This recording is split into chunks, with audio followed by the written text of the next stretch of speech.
Okay, we're going to call a meeting to order, please, at 6 o'clock. And we are going to do the Pledge of Allegiance. Scott O'Neill, would you lead us in the pledge, please? I pledge allegiance To the flag of the United States of America and to the republic for which it stands, one nation, under God, indivisible, with liberty and justice for all. Season's greetings, and tonight we're going to ask if Councilwoman Lindsay would lead us in our invocation. Please bow with me. Dear Heavenly Father, we thank you so much for bringing us all here tonight, and we pray for those that are traveling that you keep them all safe. We thank you for this Christmas season where we get to celebrate your Savior's birth, our Savior's birth. And we thank you. We pray that you would give us wisdom and guidance to make the decisions tonight. And we love you and pray all these things in your Son's name. Amen. Please be seated. Thank you.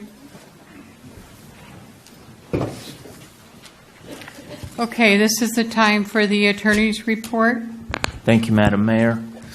We discussed two items in closed session. One is on the agenda. The other we added before approval of the agenda in accordance with the Brown Act. It was pending litigation, Christopher Calvi versus City of Ridgecrest.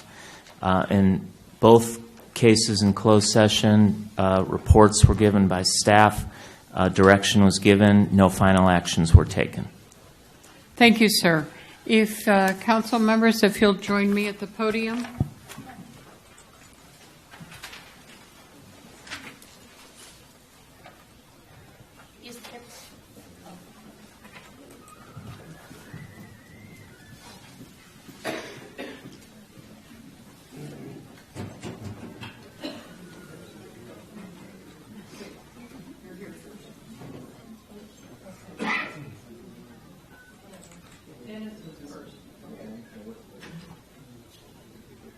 Dennis, would you join us up here, please? There you are. You were normally over there. I was looking over there.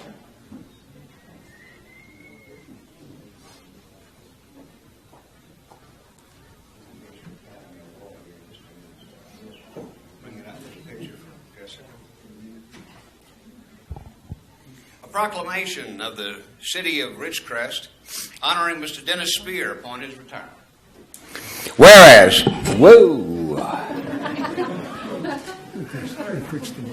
Whereas Dennis began his career with the city on November 13, 2006 as the Director of Public Works as a city engineer, and whereas Dennis worked a variety of assignments throughout his career, including interim city manager and most recently city manager, and whereas Dennis holds himself to a high standard that shows in his professional credentials, which include the principles and practice of engineering, a Master's of Public Administration, a Master's of Business Administration, and Doctor of Jurisprudence. And whereas Dennis fulfilled his responsibilities with dignity, respect, and fairness, thereby quickly gaining the support and trust of the council, the staff, and many members of the public, Dennis has retired after providing over 11 years of faithful and honorable service to our community. The community owes a great deal of thanks to Dennis, and the City Council hereby acknowledges the incredible asset Dennis has been. So now, therefore, be it proclaimed, the City Council of the City of Ridgecrest offers its heartfelt thanks for the contributions and achievements. We wish Dennis and the entire Spear family continued success, health, and happiness on the occasion of his retirement and in their new endeavors. Proclaimed the 6th day of December, 2017, Mayor Peggy Breeden and all the council members. So, Dennis?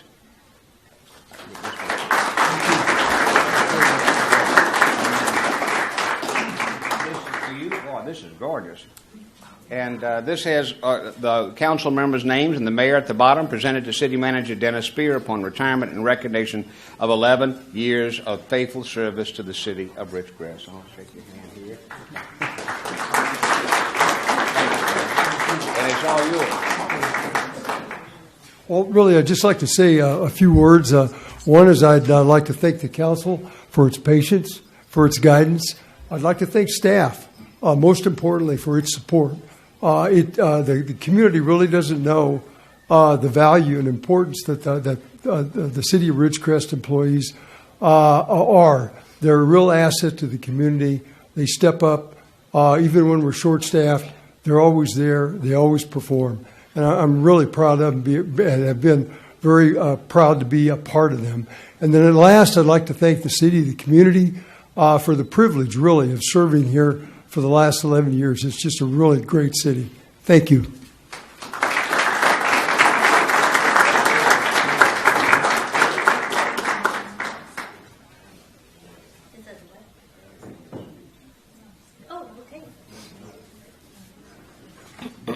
Okay, Mr. Randy Brown.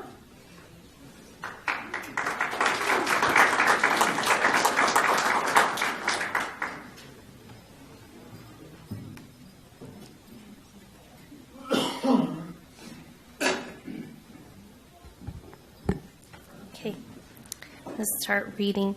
Randy Brown began his career with the city on November 3rd, 1997 as a maintenance worker. And whereas Randy worked on a variety of assignments throughout his career, including maintenance worker 2 for 7 years until he became Parks Maintenance Supervisor for the remainder of his career. And whereas Randy is very proud of his accomplishments in making the maintenance department more efficient with less employees, he has assisted in helping with the Quality of Life Committee for the City of Ridgecrest Parks and Recreation Department and assisting on various projects. And whereas Randy fulfilled his responsibilities with dignity, respect, and fairness, thereby quickly gaining the support and trust of the maintenance staff as well as the recreation staff and many members of the public. And whereas Randy has retired after providing over 20 years of faithful and honorable service to the Parks and Recreation Department and community. And whereas this community and the Parks and Recreation Department owes a great deal of thanks to Randy, and the City Council hereby acknowledges the incredible asset Randy has been. Now, therefore, be it proclaimed, the City Council of the City of Ridgecrest offers its heartfelt thanks for his contributions and achievements. We wish Randy and the entire Brown family continued success, health, and happiness on the occasion of his retirement and their new endeavors, proclaimed this 21st day of December 2017. Sorry, the date's wrong. Thank you.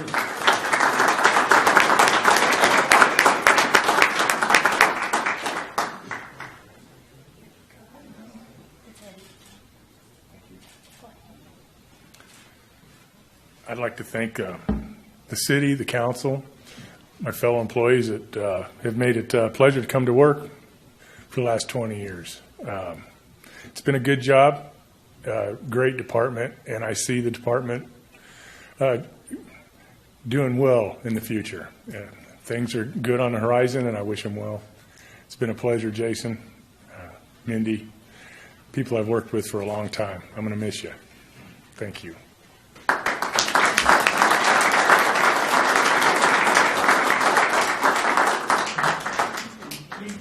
Jason how to take care of the park? What's that? Did you teach Jason how to take care of the park? Yeah, you know, I drove you. We'll see. I think it'll be all right. Will Pat Richard come forward, please? It says that Ms. Pat Richard began her full-time career with the city on October 30th, 1989 as a police clerk for the Ridgecrest Police Department. And whereas Pat Richard worked a variety of assignments throughout her career, including special business license, live scan, concealed weapons permit, and whereas Pat Richard was selected as Employee of the Year for the Ridgecrest Police Department in the year 2000 and received a letter of appreciation for her good work, and whereas Pat Richards has continuously maintained an exceptional high level of professionalism and dedication to the duty even through power outages and other major incidents And whereas Pat Richard has retired after providing over 28 years of faithful service and honorable service to our community.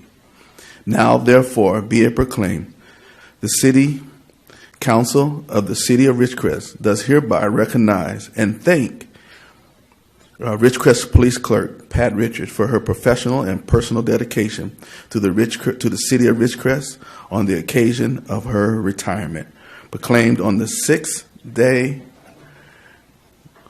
of December 2017, signed by our Honorable Mayor and the entire Council.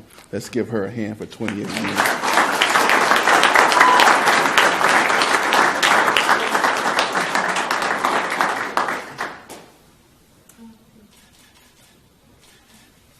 And Ms. Pat, before you come forward, I do believe the police department has something they would like to present to you as well for your dedication, ma'am. Thank you.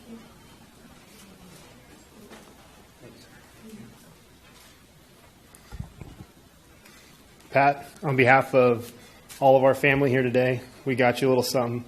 It's not much, but it's just a token of our appreciation.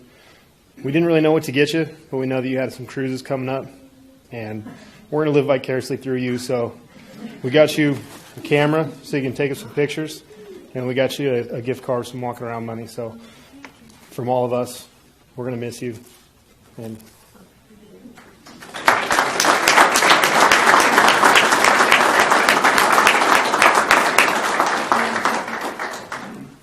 I just want to thank everyone. It truly has been a pleasure. Time just flew by. It doesn't seems like yesterday I started working.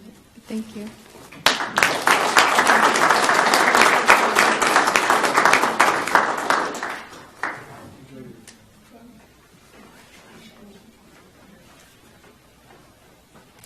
Last but not least, Larry, you want to come forward?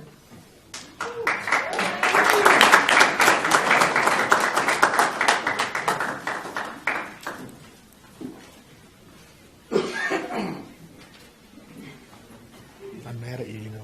I'm sorry. A proclamation of the City of Ridgecrest, California, honoring Larry Miller upon his retirement. Whereas Larry Miller began his career with the city on March 7th, 1983, as an engineering aide in the Public Works Department, and whereas Larry worked a variety of assignments throughout his career, including Engineer Tech 2 and Engineer 2, and whereas Larry fulfilled his responsibilities with dignity, respect, and fairness, thereby quickly gaining the support and trust of council, staff, and many members of the public, and whereas Larry has retired after providing over 34 years of faithful and honorable service to our community, and whereas this community owes a great deal of thanks to Larry and the City Council, hereby acknowledges the incredible asset Larry has been. Now, therefore, be it proclaimed, the City Council of the City of Ridgecrest offers its heartfelt thanks for his contributions and achievements. We wish Larry and the entire Miller family continued success, health, and happiness on the occasion of this retirement and in their new endeavors. Proclaim this 21st day of December 2017, signed by the Mayor and the Council. Going to go back a few years. And I personally am going to miss Larry. I've known Larry this whole time. So, yeah. Thank you very much, Larry.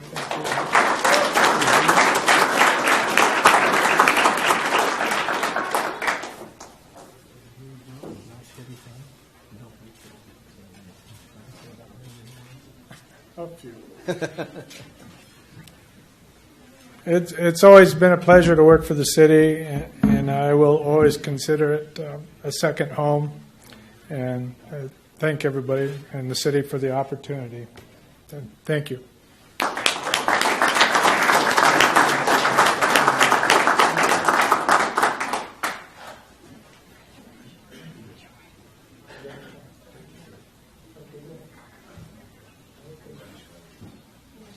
Dennis, you didn't allow us to shake your hand.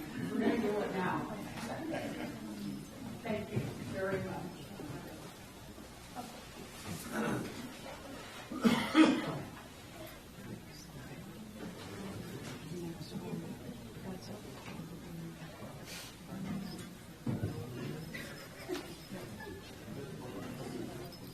Okay, we're going back up then. Yep. Thank you.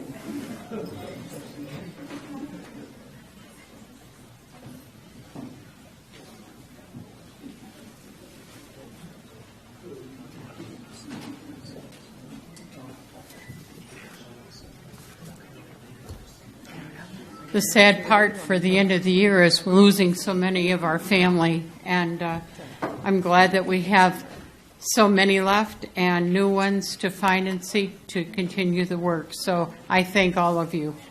All right, the next item, we have a presentation from Kerncog. Just a minute. So, I forgot to tell you, but there's some special guest carolers here for the Christmas season from the Emmanuel Church. They're raising money for kids' camp, so I asked them to come and do a carolgram for the city council meeting. Sorry, I forgot to tell you. Okay, so what are they going to do? Just sing a few Christmas carols really fast. All right. Please come forward so we all can see you, and if you'll stand up here on camera. Right here at the podium.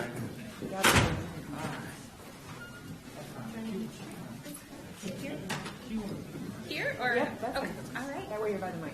Okay. We also brought you some Christmas goodies. Pass them, put them up there so they can pass them down. Yeah, if y'all come right to the center. Oh, okay. Well, they're doing it because of the camera. Oh, I see. Okay. The mic. We should be plenty loud.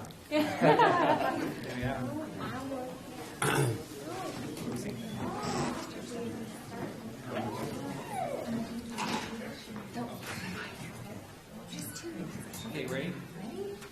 Dashing through the snow in a one-horse open sleigh.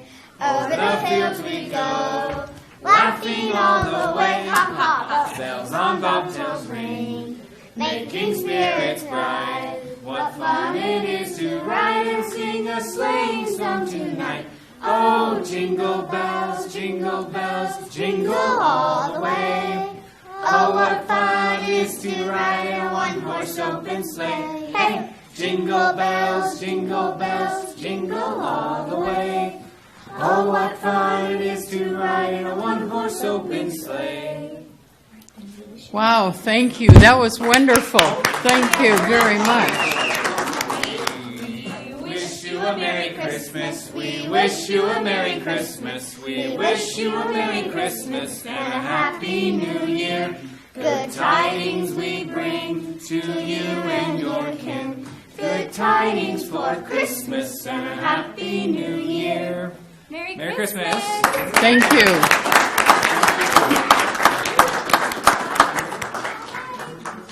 You made our Christmas bright and jingly, so thank you very much. Okay, now we have a presentation from Kerncog. So if you would come up and talk to us and enlighten us on what you found out from your report and what you are telling us to do. Thank you. I'm waiting for a clicker, Mayor Brennan. Clicker.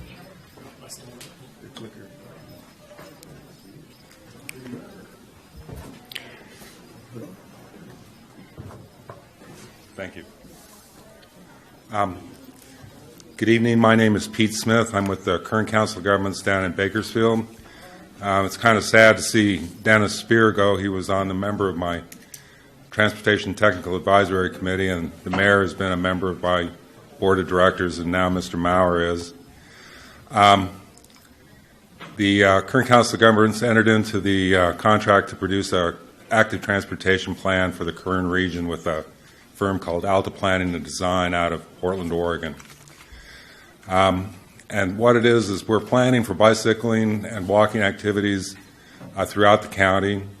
It's to improve safety, improve transit and other destinations links, and also to promote the health and welfare of the population.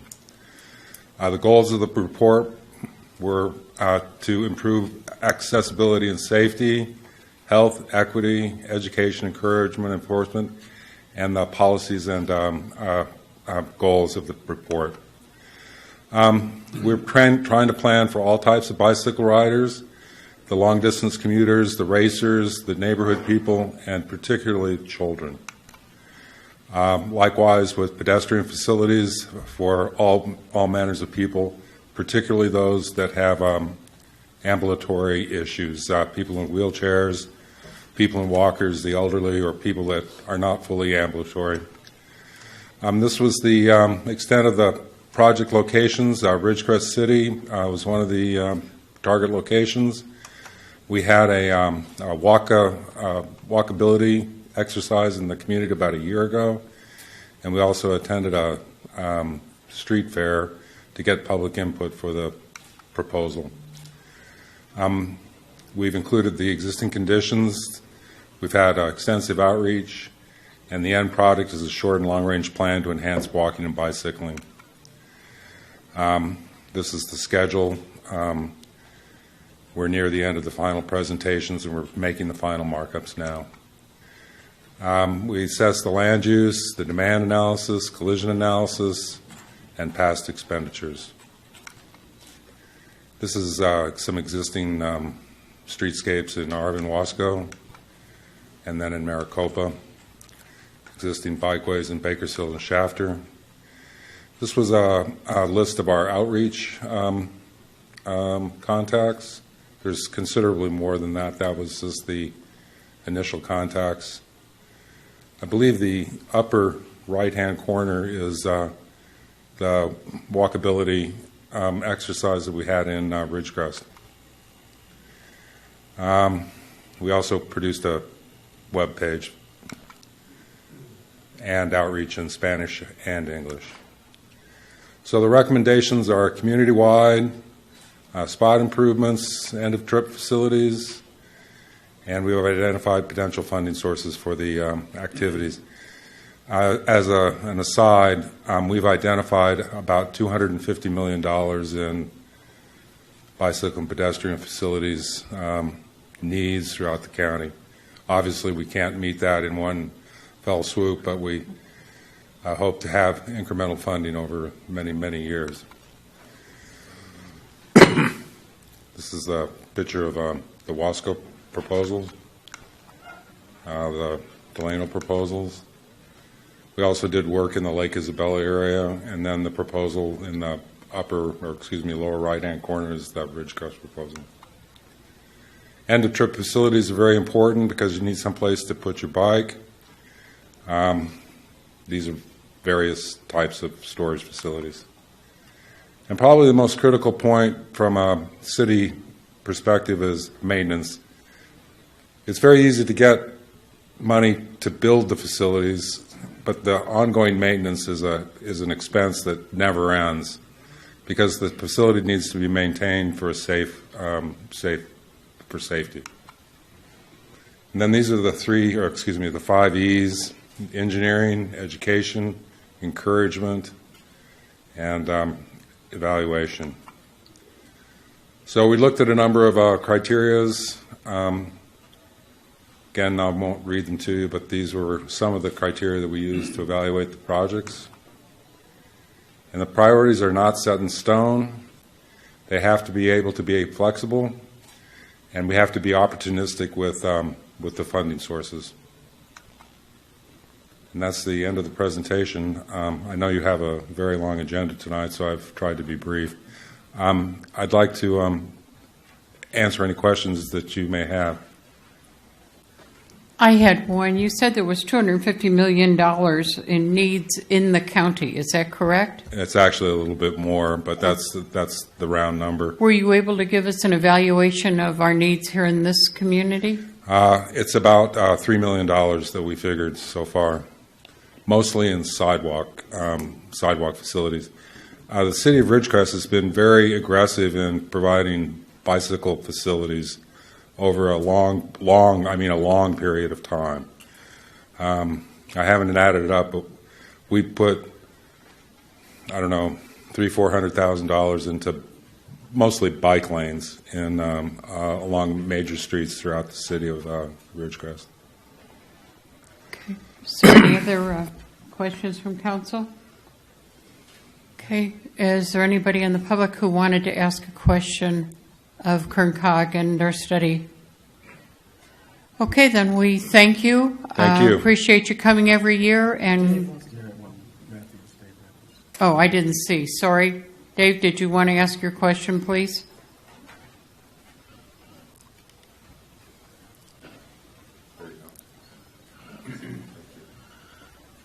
Yes. We here in Ridgecrest have a unique situation. And that is we also have a lot of OHV participants. So I don't see why you can't include the OHV, and in fact, we've got proposals right now called the 4 projects that are looking for funding. Now, I'm sure you won't be able to get it in this cycle, but perhaps in future cycles we can work that in also. We are doing that, and they are assisting us, so thank you. Yes, that we're trying to identify sources of funding for off-road vehicle networks within the city. So far, we haven't located a funding source that we think we can be competitive in. Okay, thank you. Thank you. All right. Safe trip back home. Thank you. Okay, now the next item is public comment. Persons wishing to address the council on matters that are in the council's jurisdiction and do not already appear in the agenda may do so at this time. Pursuant to the Brown Act, the City Council will not take action on any item that does not appear on the agenda. Speakers are limited to 5 minutes. The public comment section of the agenda is limited to a total of 1 hour. Each speaker is asked to provide his or her name. Okay, please come up and identify yourself. Hi, my name is Ellen Schaffhauser, and I'm here in support of Luis Acevedo Moreau, who lives on South Sierra View at 134 South Sierra View, and is a property owner there. There's been a blockage of that road, and it's at the corner of South Sierra View and Ridgecrest Boulevard. It is preventing him from getting his mail. I had sent all of you a letter each in the mail that was from the postal office, from the Ridgecrest post office, that stated here why they can't deliver it because that road is blocked. So he has to actually drive. He's 97 years old, and he has to drive to the post office every day in order to get his mail. Secondly, if he were to need an ambulance, which in the past he has needed an ambulance, that ambulance needs to know that there is a different way to go in. And they, at present, I don't know whether they know that. So I do understand that the owner has thought in terms of an egress, but we still see a fence there, and that road needs to be unblocked. So that's why I'm here for Mr. Acevedo, and would like to know when it is going to be removed or at least moved over so that road will be unblocked. Dennis, can you address that, please? I have an answer. Pardon me? Yes, we have been working with, city staff's been working with Mr. Ponce to move that fence, and he has signed an agreement for us to move it. I think we have it arranged for the 2nd or 3rd week of January for that fence to be moved and the road to be reopened.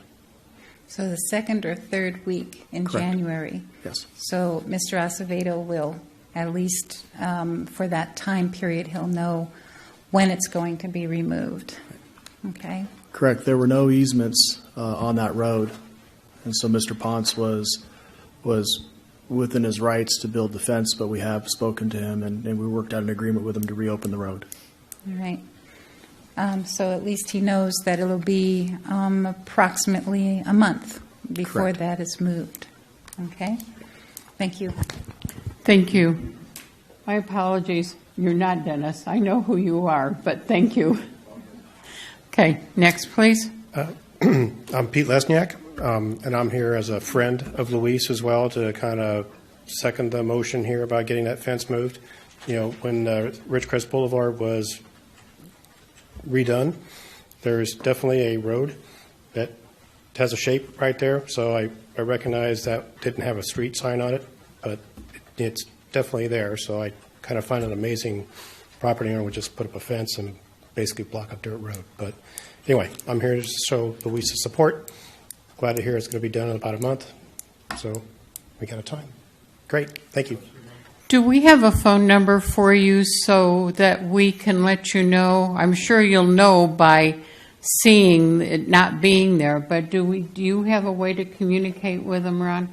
Would you make sure you leave your phone number with staff so we can make sure we've gotten all the information we need from you and be able to pass on any new information to you? So who do I speak give it to Mr. Strand. Please. Thank you. Okay, next, please.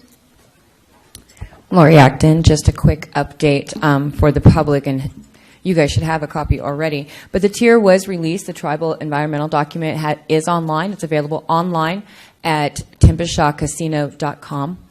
The comment period will go from the 15th, when it was released, through the 31st of January. A public meeting has been scheduled for January 11th at 6:30 p.m. in the Kerr-McGee Center, unless council wishes to change that, and that's at your discretion. So I just wanted to give you that update. You can go online, you can read it. It's about 1,000 pages, so but it's a very thorough environmental document. It's available for you. And if you have any questions, you can contact the tribe. You can send email to tier@tempashaw.com, and we'll get your answers to you as fast as possible. Reading when we have nothing to do. I think 963 pages or something. I've got the first 20, so thank you. Yeah, it was a rough one, a little bit. Right, thank you. My name is Denise Kite, and I had some questions on the Park Assessment District. That is on the agenda, and we will, if you can hold off till we get to that agenda item. Okay. Thank you.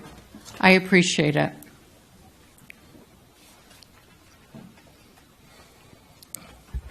Dave Matthews.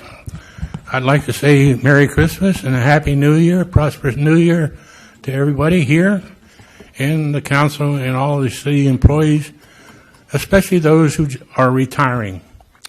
I looked at those trophies before the meeting, and I have to say I am jealous. I mean, I dig those kind of trophies, and I never got one, but I want to find out who made them, and maybe I'll go just buy one myself. But I've always liked clear objects like that because I've been fascinated with light photography and whatnot, and I ended up being an electro-optical engineer.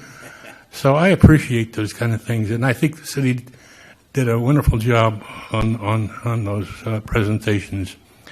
I'm a little disappointed that I don't see Santa Claus here tonight, but that's okay. We know he's on the way. So that's all I have for tonight. Thank you. All right. Thank you, sir. Any other public comment? Thank you.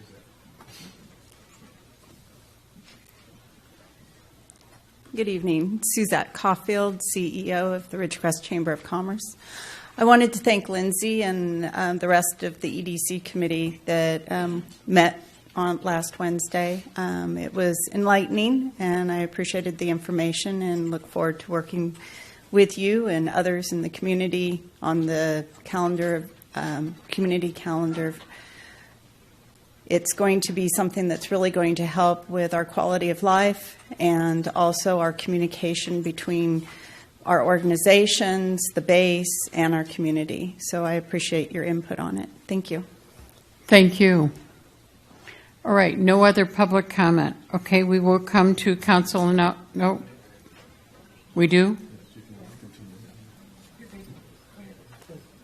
Okay, we will then continue on with council announcements. Let's start down at this end. Lindsay, do you have any? Wallace? I have none. Just a reminder to everybody, tomorrow the Ridgecrest Charter School students. Your microphone. Tomorrow the Ridgecrest Charter School students present Holiday Songs Winter Concert. It's going to be tomorrow evening at 6 o'clock at the Desert Empire Fairgrounds and Event Center. Everybody's invited. It's free admission. Thank you.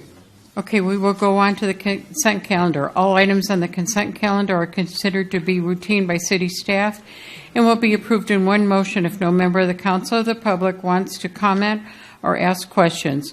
If comments or discussion is desired by anyone, that may be removed from the consent calendar and be considered separately with public comment before action is taken.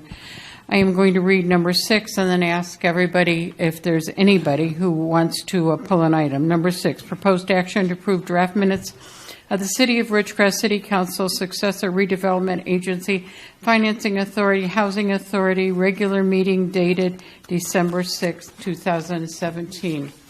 Item number 7, proposed action to approve a resolution approving the program supplement agreement number F043 with the State of California Department of Transportation under Master Agreement 095385F15 and authorizing the city manager, Ron Strand, to sign the program supplement agreement for preliminary engineering of this intersection improvement at Bowman Road and Downs. Number 8, proposed action to approve a resolution approving the program supplement agreement Q35 with the State of California Department of Transportation under Master Agreement number 09538500036S and authorizing the city manager, Ron Strand, to sign the program supplement agreement for preliminary engineering for the Systematic Safety Analysis Report Project SSARP, approved program supplement for the SSARP street analysis. Is there anybody in council who'd like to pull any of these items? Is there anybody in the public who'd like to pull any of these items? Okay, motion to approve. So moved. Second. Oh, shoot. One is.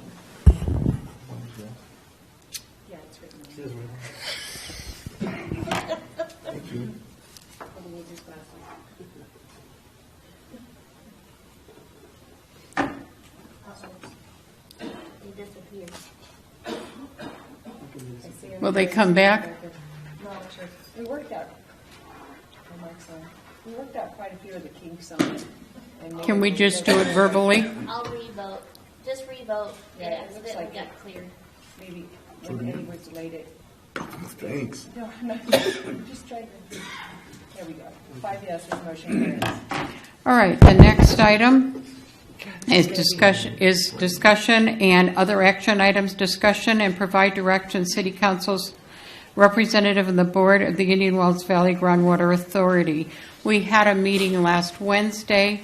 I would like to share with you an item that was sent out to the public today by the Water District from the Inyo County GSA group, and there's about 11 people on it, and there was some comment whether our GSA's budget to approve to begin development of the GSA was considerably high, and we had one here, $707,625 from the Inyo County one. And I just wanted to share that item with you. It is available, and if you'd like, I'll send you a copy, but it is available in your register dated the 16th. And there is no item until our next meeting, which is the third Thursday of next month. Okay, number 10, proposed action to approve a resolution to approve an agreement in the amount of $92,500 with SCI Consulting Group to assist the city in establishing a parks assessment district. Normally, this is not done, but because I promised Mr. Neal that he wanted me to read something into the record, I had originally said to have someone read it in, and he pointed out to me that I have read other things into the other informational items, and so I am going to try to read this. City Council, the effort to approve $92,000 for the Parks Assessment District effort is premature, to say the least, at this time. There's been no public discussion of the Parks and Recs budget specifically at all. Neither has there been any discussion about the need for the assessment district and the wants and needs of the public in this area. Our tax money has been spent in the amount of $29,000 to quote survey and to the public and to their responsiveness to a parks assessment or the need just to keep things maintained.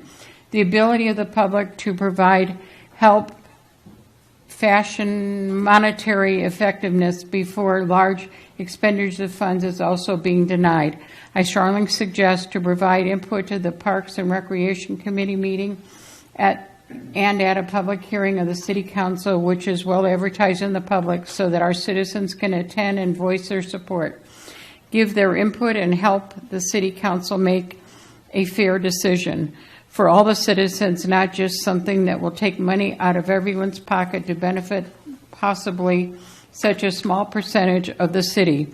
Without the proper input and public discussion, I can never support this, and in fact have to oppose it actively because the process will just simplify and not be fair to our town. We need all the input available for the Parks and Rec Department for their budget expenditures, then attempt to cost efficiencies, and we will also need their ear to the public so they can help improve these things before asking for more money from our people. Therefore, I ask you to consider my request and table this item until much more further discussion on this project has been taken, and that was placed by Mike Neal. Okay, so the item we're going to discuss is number 10. I would like input from Mr. Strand. Yes, I have a presentation. I did not come to council without long consideration of the need for this assessment. One of the primary goals that the city has placed on staff is economic development, and part of that economic development is quality life. When you look at the condition of our parks, they have gone into disrepair. Penny Pool is a prime example. We closed it last year. The infrastructure was crumbling. It was out of ADA requirements. We ended up closing the pool. Currently, we have no public pool. Now, we do have an effort with EDC Corp, IWVDC, trying to build an aquatic center in town. And if that should happen to fail, we need to eventually find a way of reopening the pool. You also have the Kerr-McGee fields that, although we're investing $2.1 million into them, if you look at the condition of those fields prior to this one-time funding that we've been able to use for that, they were in very poor condition. In fact, if you looked at the snack bar, if it hadn't burnt down, we never would have afforded a new snack bar out there. So now we are investing money in that as well as a few of the other parks. Currently, there's no money within our budget structure for us to maintain and improve the facilities in such a way that will improve our quality of life. The assessment will allow us the ability to put a parcel tax on all parcels within the community to raise a certain amount of money. Generally, what we're looking for is about $49 per year per parcel. Now, that could be less or more dependent upon how close you are to the facilities. Now, within the assessment district, we'd have all of our facilities. It would include the Kerr-McGee Center, Pearson Park, Upjohn Park, Freedom Park, as well as our two sports complexes. And I believe, I don't know if I mentioned the senior center. This would allow us to do projects on a prioritized basis over time to get all these facilities up to where we believe they need to be. Now, I do have a short list of some of the needs we feel that we have at the facilities. Now, these are just proposed projects. Obviously, we would, if the council approves to move forward on hiring the consultant to begin the assessment district process, it's a 6-month-long process. Usually you have the first 3 or 4 months doing the engineer report, basically establishing the rates that have to separate the special benefit versus the general benefit from the properties, as well as establishing the ballot language. Then you would go into mailing out the ballot. It'd be a 45-day election process, and you'd count the ballots, and then if it was successful, it would go on the tax rolls in August. So January is a good time to start this. Now, obviously, there's going to be a significant amount of public outreach if the council chooses to go this direction. If we look at Freedom Park first, we're looking at about close to $300,000 worth of maintenance and improvements that we would recommend at that facility.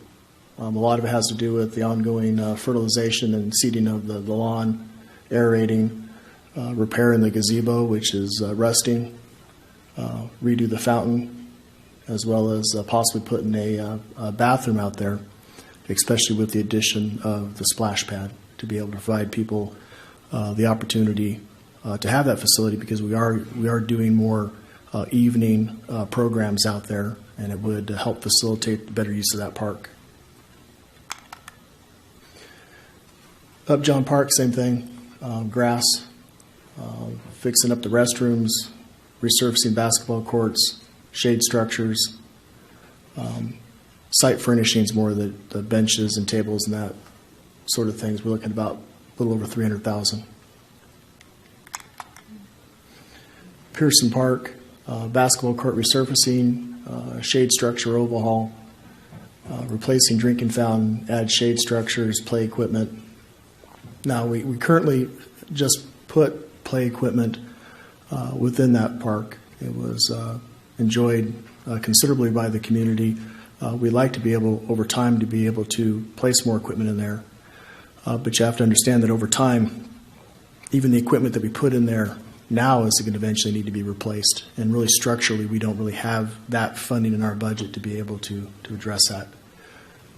So you're looking at about $582,000. The Leroy Jackson Park, we're looking at the possibility of adding a couple softball fields, a soccer field, lights, more fencing, tennis court resurfacing, maybe adding a restroom by the softball course, because right now everybody has to walk a considerable distance to use the facilities when they're enjoying the facility. That's about $3.3 million. Now, one of the reasons why we'd want to put additional fields in, or additional softball fields, is because of the use, none of the fields ever get a chance to rest. And so we're continually using them. They become in disrepair. One of the things we're seeing at Kerr-McGee, we're going to be investing $2.1 million into those fields, and they're going to be used and overused. And it's going to be a matter of time before, right where we're currently at, before we did the $2.1 million investment. Kerr-McGee Sports Complex, adding a soccer field, a couple of baseball fields in an effort to rest the fields that we're going to be putting in, resurfacing the parking lot, retrofitting lights, adding shades, about $2.6 million. Then Penny Pool, we estimate that if we renovated it, it'd be about a $3 million price tag for that. In the senior center, currently we're preparing to refurbish the senior center, as well as repave the parking lot. But we are looking at in the future remodeling bathrooms and kitchen, and redoing the roof, and then heating and air conditioning repair. You know, we tend to get into a cycle where we do some repairs on it, then we don't do anything, and then it gets in disrepair. You know, we'd like to be able to have the ability to do the best we can to prioritize, so we keep these facilities where they should be. And the Kerr-McGee Center needs some significant repair. It doesn't take much to walk to the back west side of the building to see how the paint's fallen off. The bathrooms need to be refurbished, kitchen, window coverings. The ACs are getting close to 30 years old. So you can see there's a variety of things that need to be either improved or just the ongoing maintenance.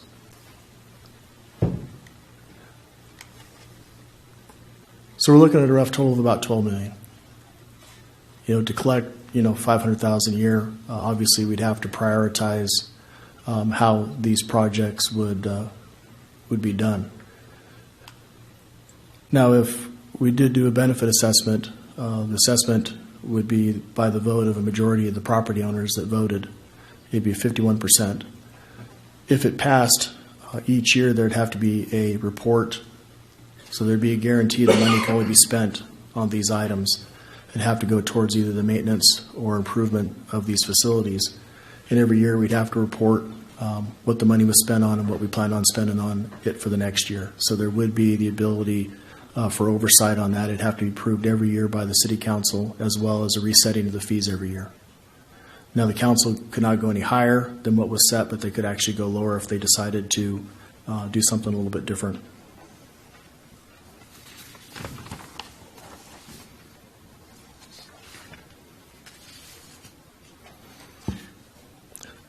We did put in the agreement with the consultant to do an initial assessment.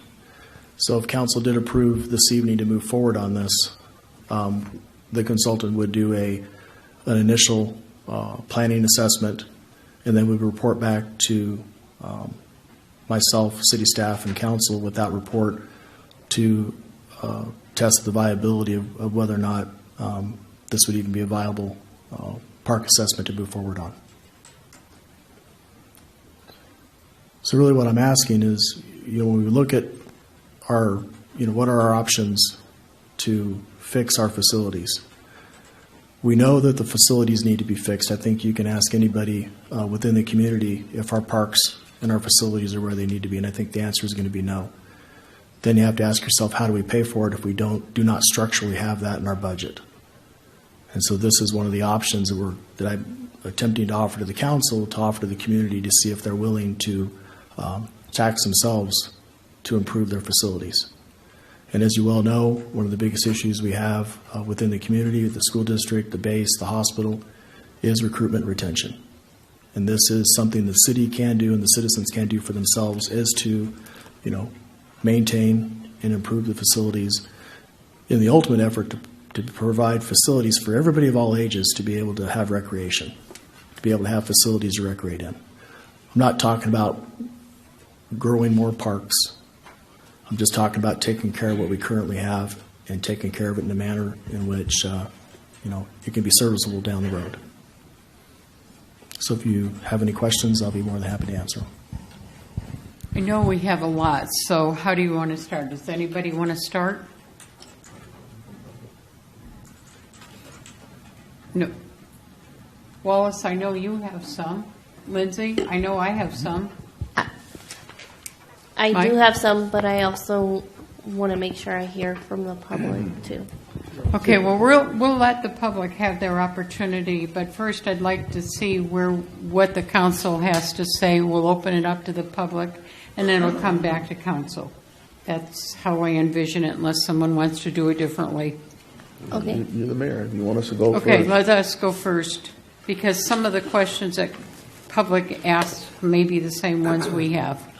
Okay. Madam Mayor, is it okay if we just ask some now, and maybe as Of course. public speak, we'll develop some more? Of course. Okay, I'll start. Mine's a real simple. City Manager, I noticed your list up here. Could you tell me, how did you arrive at this list? Because I looked, as you were going through it, I seen a couple new bathrooms in some of the parks and locations.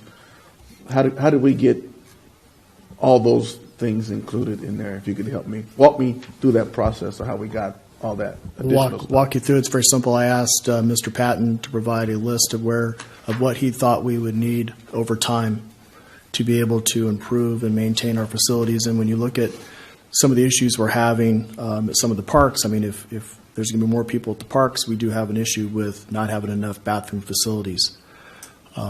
Freedom Park, for example, we are now going to have a splash pad. We are now doing movie nights. We do have people that play soccer out there. There's a lot of recreation out there, but there are no facilities. So if Kerr-McGee Center is closed, you're going to have to find your way over to Carl's Jr. or find a Bush. So if we're going to have these facilities and make it, a center of our community, provide quality life, I mean, if we have an event in the evening time, not unless we have Kerr-McGee open, where else are they going to go? And then you have the issue with the splash pad. It would be much better to have, if we're going to have that open, to have bathrooms outside to be able to keep the people who are using the facilities outside. Now, I'm not saying put the bathrooms in today. I'm just saying is if I'm looking at an assessment and I'm looking at where we want to be 10, 15 years down the road, we're obviously going to have to, allocate this money over time. We're going to have public input on this. We do have the Quality Life Committee, which can be used to vet a lot of this stuff out throughout the year, so then when it's time for city council to approve the budget, we will have these projects ahead of time. Now, there is one little caveat that if we do use this funding to reopen Penny Pool, because I do want to place it in here as a backstop if the aquatic complex doesn't go through, we will have the funding to be able to bond for 20 years to reopen the pool. Now, we might not spend the full $3 million. We might find a way of just being able to reopen it. But we also have to keep in mind that there are a lot of things that need to be done out there. And so if we do that, we're looking at taking away, if we go after, let's say, $500,000 a year and assessment fee money, now you've taken about half your money for a bond to reopen Penny Pool, so now you're at $250,000 a year. So we're really going to have a lot of input and diligence on if this is approved by you folks to move forward and the citizens decide to tax or place a fee on themselves for this purpose, we're going to really have to come up with a plan. And I know that we've been approached by football and baseball, and they have their concerns about the conditions of our facilities. So this was just a list from Mr. Patton to what can we put out there. Now, if we're moving forward on this, we're obviously going to sharpen our pencils and really make sure that we identify everything that may be included in that park assessment of what we want to do in the future. And that would, I would assume, be with public meetings of what's important to you and what are your priorities, because that would be part of the component of this process. If you approve the consultant agreement tonight, there's two things that would happen. One, we would get the initial assessment to find out if it's viable, and if it's not, we stop. If it's viable and we all agree to move forward, then we can move forward. And then it's a fairly 4-month process for city staff to inform the community, possibly have a group that may be advocacy that might be able to work on behalf of the city to say, vote for this. Because, as a city, we can't say vote for it. We can inform, but we can't advocate. So there's a lot more work that has to be done other than just tonight. I mean, this is just the very, very beginning if you guys choose to go this way. I just want to follow up on one of Eddie's questions, and you said the initial assessment of viability. How is that going to be made, and who's making that assessment? It would be our consultant, and what they would do is they would take a look at the park facilities that we wanted to place in the district, and they would have to then do an analysis of the proportionality between the special benefit that property would get by improving and maintaining that park facility near them. They'd have to be able to, because everything the closer you are to it, the more you pay, the farther you are from it, the less you pay, because there has to be a benefit to it. And in these cases here, one of the reasons why the cost of this is so expensive is, one, they not only help us with the message, but they have to do the engineering report, which means they have to spend a lot of time and effort setting up these zones around each park facility so they could set that fee at the proper amount to be able to withstand any sort of challenge that may happen based upon the assessment. So there's a lot of time and effort that goes into it. Continue to ask yours, Eddie. I didn't mean to interrupt you. No, you're okay. I didn't want to overtake and not allow everybody else to get a chance to speak. Well, so this is the last one, and I have more maybe later. So basically what we get for the 92.5 is, and I'll leave that open to you. Okay, I got it. Because that's appears to be a large amount of money. It is. Okay. Give me Who 1 wants second. to go I next? got. He's asked a question, Okay. so I'll give the answer real quick. Of the 92,000, the first 4,500 is initial feasibility and planning, and that the actual work product of that will be a memo to city staff and council, basically stating whether or not it's viable. The next would be the assessment. No commitment to go further. Correct. Would be no commitment to go further. We'd placed in our service agreement, professional service agreement, that it would stop at 4,500. They'd have to get permission to move forward past that amount before they could go further. So we'd have an exit. They couldn't go any further without getting written permission. Then it'd be $59,500 for the assessment engineering and engineers report, and then $16,250 for the assessment balloting. proceeding. That would be the cost of design, printing, mailing of the notices. I believe it's between 12 and 13,000 ballots that have to be mailed out to the community. Community outreach in the amount of $9,700, and then incidentals no more than $2,500. So that should pencil out to $92,500. I'm sorry, I didn't realize that was what you were asking. Okay, my apologies. Who's next? Can we approve the $4,500 amount now and wait on the rest after we get the memo? I wouldn't see a problem with that, I don't think. I mean, it's part of the agreement. There's a stopgap there. They can't move any further without permission from me. We'd have to just restructure the agreement. How come we did not go out to bid for this? Well, one, we don't, on a professional service agreement, we don't have to go out to a bid. Now, we did go out to a bid in 2013, and SCI, I believe at the time, was chosen, but then it just got dropped. I did ask Will Dan for a quote and didn't receive anything back. I did attempt to contact another location that never got back with me. SCI was the one, when I called them, they appeared to be the most informed and responsive, and they do have a reputation of doing this sort of work.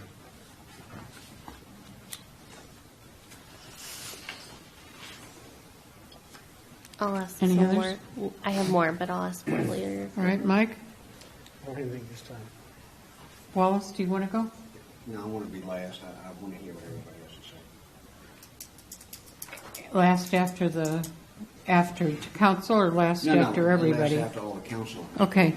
Help me understand the $49 amount. When I looked at it, I thought, okay, it's $49 a month.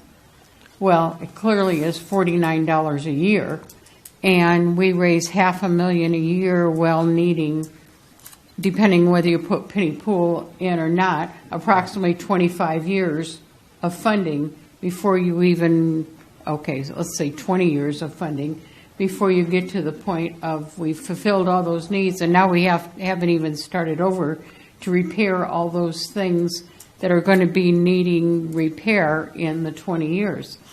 To me, that seems terribly short-sighted on our part. If we're going to ask people to do it and ask them to approve a self-assessment on their ability to pay and the benefit thereof, it ought to be something where we don't have to go back in 5 years and say, sorry, folks, we wanted to show you how well we could do this. We could do it within the parameters that we agreed to. This is what we got, and we've got $500,000 every year for, let's say, 5 years. I would rather us say, I don't know whether it's 59 or 69 or 109, but when you look at it over a year, $100 a year or $70 a year, at 69, we're adding one more dollar a month. It seems that maybe I'm being too optimistic, but most everybody can afford $50 a year, I think. And if there is some reason, help me understand where it doesn't pencil out to make it a good project.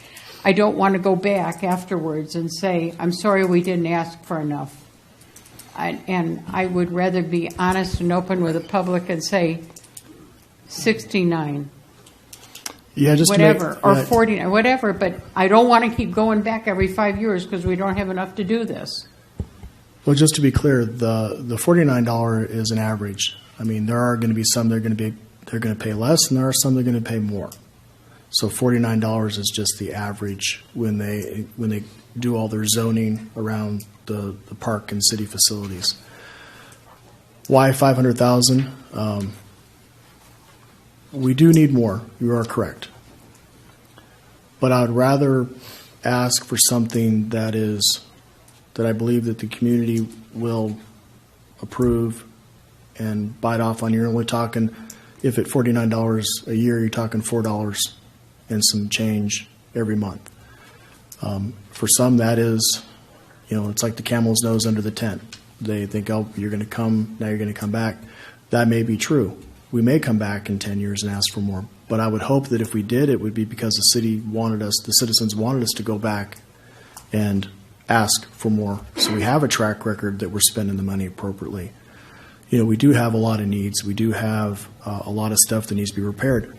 $500,000 for Mr. Patton's budget is a lot of money. That's a lot of money to be dedicated toward just fixing stuff. Now, if we do the pool, that's a different story. Now it's a little bit less. But at that point, we still get to reopen the pool, where we don't have the funding at this point in time to do that. So we're hoping that Mr. O'Neill and his group will be able to do the aquatics park. If they could do the aquatics park, we could get our facilities up to date and have a way of a path moving forward.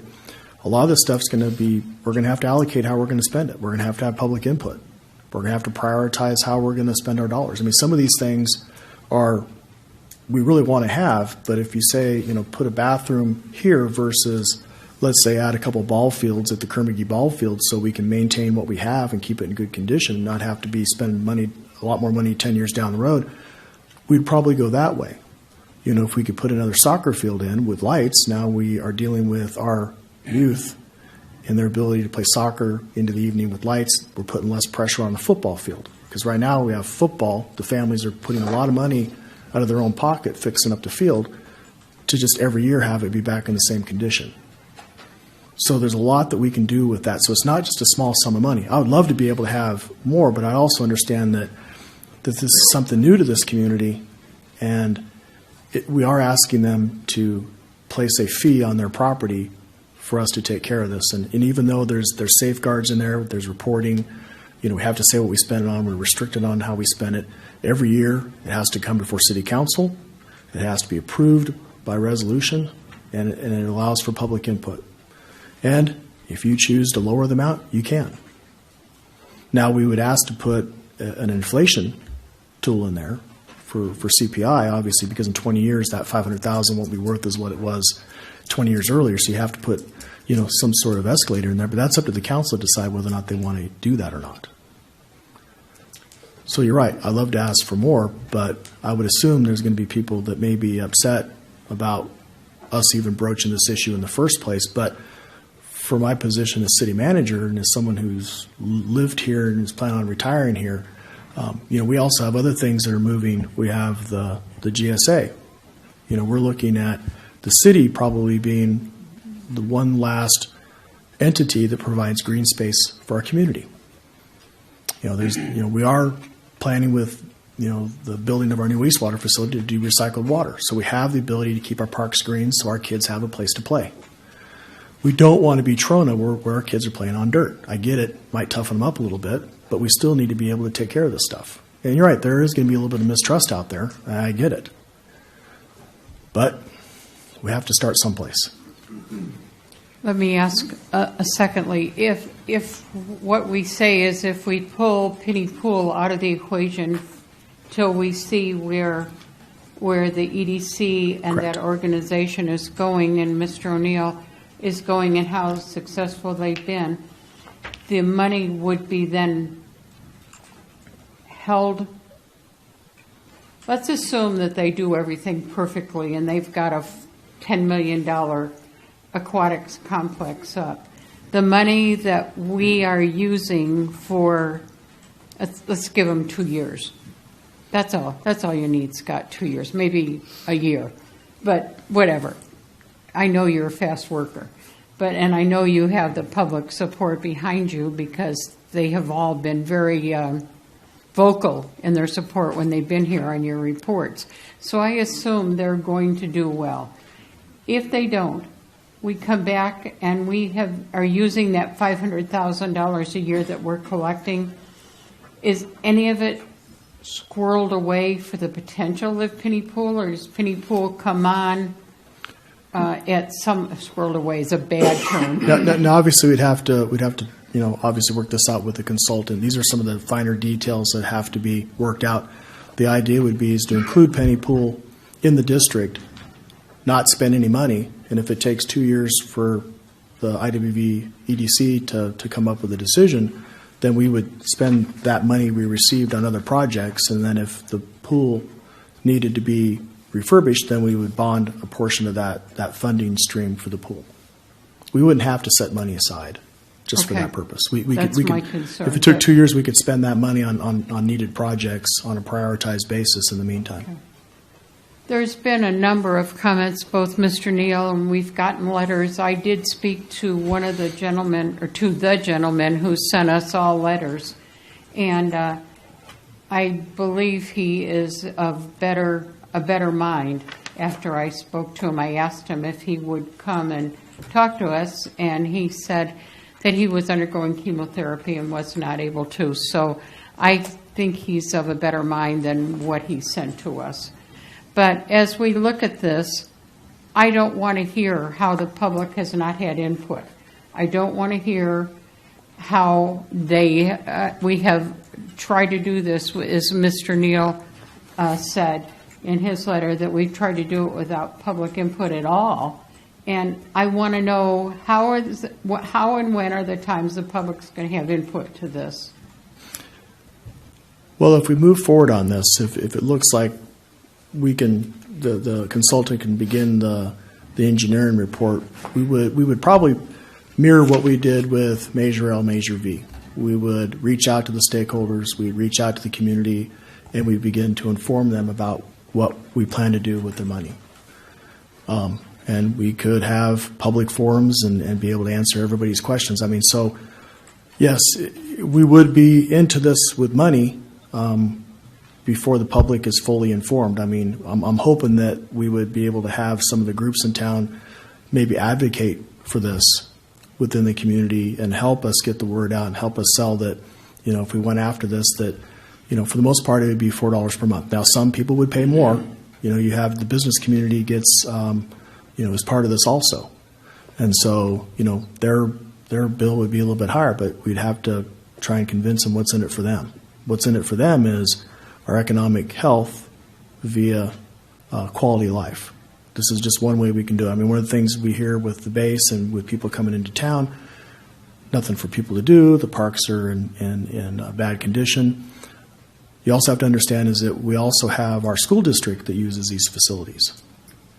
And so to have facilities that are in good condition only helps that part out also. And that's one of the reasons why we're not asking for a lot. I'd love to, you know, we initially looked at $99. And I think that would have been something that we could have, you know, used that money very well. But I'd hate to go out with $99 and have it shot down because it's too much. I understand that, and being an advocate for not going back again and again and again, I would like to see us go out for a larger, if indeed this is what we decide to do, to go for a larger amount, so we have, then we can continue to say, well, we fixed this with this $500,000 this year. I think they want to see improvements as well as fixing things, and if all we're doing is fixing things, it's very difficult to see the improvements. So, but well, we can talk about... I think some of the fixes would be improvements starting off with. I think Right. there would be some.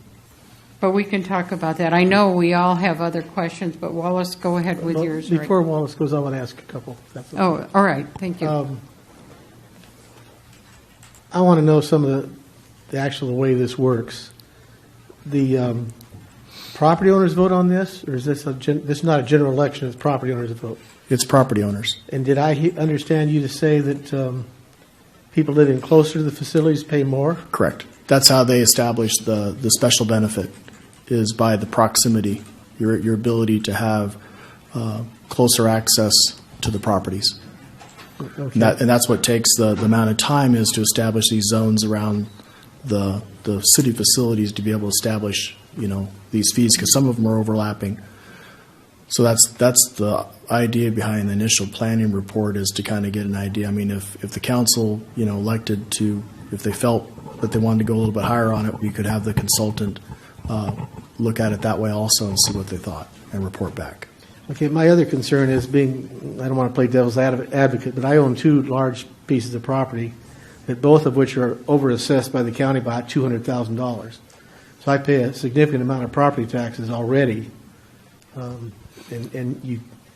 there's a way to get your assessed value down to the correct amount, but it's a real hassle with the county. Yeah, this isn't based upon the assessed value. This is based upon your location to the actual facility that we want to maintain and improve. Well, the other question I have too, Mike, along those lines, you've got people who have investment property and actually have more than one home. And so this is, it's not $49 a house, it's $49 times the number of properties that you have at the minimum. Is that correct? I have that same problem too, sir. Okay. Well, but I mean, I'm talking about me, but just anybody, there's people, you know, so for all investors, it's that whatever that's assessed times the number of properties you have. Right. And that $49 could be, in fact, increase, is what you're saying. That's the average. So it could be more than that. True. Could be less than that. True. I'm having a little problem with the idea of establishing a value about how close you live to the park when we all live 11 feet from the park. So I'm not quite sure what the value of living 7 feet versus 11 is and how you would make that assessment. I mean, that works for L.A. where you've got to drive across town, but everything here is right next door. So I'm having a little trouble trying to see how much analysis goes into that number, you know. But go ahead, Mike. I guess I'm still not sure how you said that commercial properties would be assessed. Everybody pays. Even the city of Ridgecrest would pay. Vacant property owners would pay. And anybody that had a parcel within the community would pay. Now, obviously, if it was a vacant land, it's treated different than residential versus commercial. I was going to say there's still a lot of vacant parcels out in Ridgecrest Heights, that most of which are probably owned by out-of-towners. Right.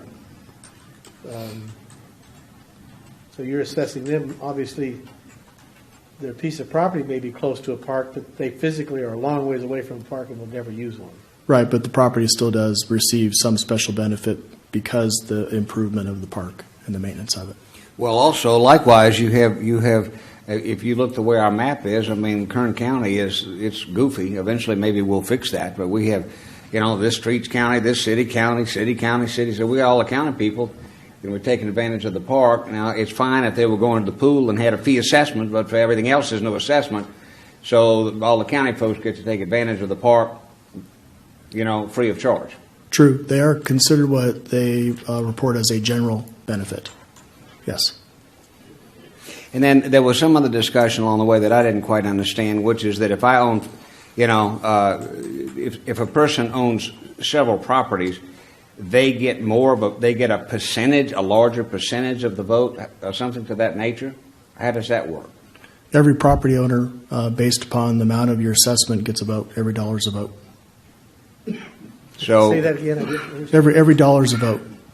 So if your assessment's $27, you get 20. You get 27. If it's 54, so the higher your assessment value. So it's prorated based on what your correct. assessment's going to be. Yeah, the people that pay more have a. So if I own 15 pieces of property in Ridgecrest, I'm going to be able to vote 15 times plus the amount per assessment on each of those. Correct. Is that correct? 15 times? Well, it's a dollar vote. Is that what you said? Yeah, I mean, it's based upon your votes weighted. Your votes weighted based upon your assessment On a dollar value total, but dollar value. So the more what you they- got, the more your vote counts. Yeah, so what they look at is if you got a vacant land, your vote's not worth as much as if you have a business, and so Like, if someone lives across the street from the park, their assessment's going to be much higher than someone who lives across town. And so the person who lives across the street, their vote is weighted much higher because they're paying more. Because they can just tell their kids to run across the street and go play, and they don't have to take them there. Well, unless the guy that lives across the street doesn't have any kids, and then he's pretty irritated. It's like, what the heck? I got a park coming in, I'm paying more, and I got No, it's existing parks. It's not new parks. So if you bought your house next to the park, right. Generally people buy their house next to parks because they like to be located next to the park. you have another way of looking at it. People look at their property values. If we take care of our number one employer, the base, and they're able to recruit and retain employees, and they're able to continue to grow, that does increase your property value. So there is now it may not be part of the consideration of setting the assessment, But if you look at it from a logical standpoint, the better our quality of life is, the better chance we have of the base being much more viable. The base is much more viable. We have better economic conditions. So there is a sense to this. I mean, I think if you ask people that use the parks if they can be improved, I think the general consensus is that they need to be. And I guess the question is that how do we do that without this? I wanted to just switch just a little bit, Mr. Strand, and that is this. I noticed in the identification of the items that you and Mr. Patton identified, I didn't see anything in reference to people being hired to do all of this maintenance on all these upgrades. Will we need additional staff, or is that price included? If this is approved, how would we take care of? I'm assuming we will need additional staff to take care of this maintenance. To some degree, we're not increasing our footprint, and one would look at it that the better your facilities are, the less you're having to maintain them. The better condition they're in, the less minor fixes you have to be making every day to put Band-Aids on stuff to get moving forward. Yes, we can hire maintenance staff with this. Maybe one maintenance worker, we don't know. But the primary goal of this thing is to fix what we currently have and to get it up to condition. Some of these things are going to have to be, putting in bathrooms and repairing roofs. They're all going to have to be contracted out. That's not city staff that takes care of that. So there are no salaries increases or anything of that magnitude? Because there's no salary increases, because some of the feedback we've gotten, or I've gotten, is that this would possibly go to existing personnel getting raises. It can't go for that. This money cannot go for that. It can go to pay for maintenance improvements. It can go to hire people that will maintain. We can't use the money to hire somebody to run a recreation program, because that's not maintaining and improving. I can hire people to mow the lawn, clean the windows, rake the leaves. We can hire people for that, but we can't hire it for the other. It is restricted on how we can spend it. Okay. And if we had $1 million a year, we'd probably have a couple maintenance workers in here. But right now, because of the amount, and even if we have to bond to redo Penny Pool, that may be a consideration to use some of that funding to hire Penny Pool staff to maintain it. But right now, that's not, a consideration. A lot of this, what we look at up here, is going to be refined as this thing moves along. Okay. So I have a quick question. Do assessment districts have sunset dates? Because I don't like necessarily approving a never-ending tax. Like Measure LV, Measure L was for several years, and then we came back to, extend, but then we ended up doing an increase in a longer length of time. So I kind of like that model, because that's kind of a way to make sure for the public to have a check-in of when, if they feel like we're not doing a good job, or if they feel like we're doing an excellent job and want to give us more, like you talked about, that gives us the ability to do that, 5-8 years down the road, rather than just saying, here's, $50 on the rolls forever. Well, council does have the ability to set the rate anything below the maximum amount, so you could set it to 0. You could probably vote to remove it. So you could kill it. Now, at $49 a year on average, you're looking at, I cannot imagine a time when we're not going to need this money, because there's really not enough for us to do what we need to do anyway. This is just going to be ongoing maintenance and improvements. So yes, you could set a sunset clause on that, but you have to understand is that if it turns out that you like it, you're going to have to spend this money again and do a vote all over again. When you have the ability, I believe that you could, every year you vote on whether or not to continue this thing. You have to do an engineer report. Every year we have, I think, 4 landscaping and lighting districts within the community. Every year we come before you with an engineering report basically stating what we spent it on, what our budget is, and what we plan on spending on it for the next year. So you can, a council, so 3 people can say, we set it at 0. But if we decide to do Penny Pool, and say it's $3 million like your presentation, so we sell 20-year bonds for that $3 million, I don't think we're going to be able to sell bonds if this thing expires in 5 years. You're Oh, you won't. No, you won't. There's no way you will. I mean, unless you want to guarantee other funding. Yeah, Right. Because Right. the funds would have to be at least as long as the bond amount, the bond length. Well, how does that work then if you're voting every year if you continue it? Well, that's a good question. Well, you're voting as a council whether or not you're going to find another funding stream to pay that debt service, because you're still responsible for it. You just find another revenue stream. I'm sorry. If we only funded it year by year by year, we would spend more money having an election than well, that's not true. We would spend a significant amount of money every year on an election, would we not? No, that's not what he The said. council said. It has to come back to us every year. Yeah, but we're just reporting it and hopefully rolling it over because we've done a good job in showing the public You're what we've not done. really rolling it over. Every year you're mandated to report and pass by resolution what you spend it on, what your next year's budget is, and what your rates are going to be set at. So every year it has to have public input. Does it go back out then? No. So we Okay. just, if we increase it, or no, you said we can only decrease it if we You can want to. only go as high as the approved amount. Now you could go back out like what we did with our wastewater fees. You could do another 218 hearing, and you can request another vote to increase it. And that would be the methodology for that. And how much is that yearly engineering report that we would have to do on this? I'm not sure. I know that some are anywhere between $7,000 and $12,000 a year we do have Wildan that's on contract that does the administration of our current 4 landscaping lighting districts.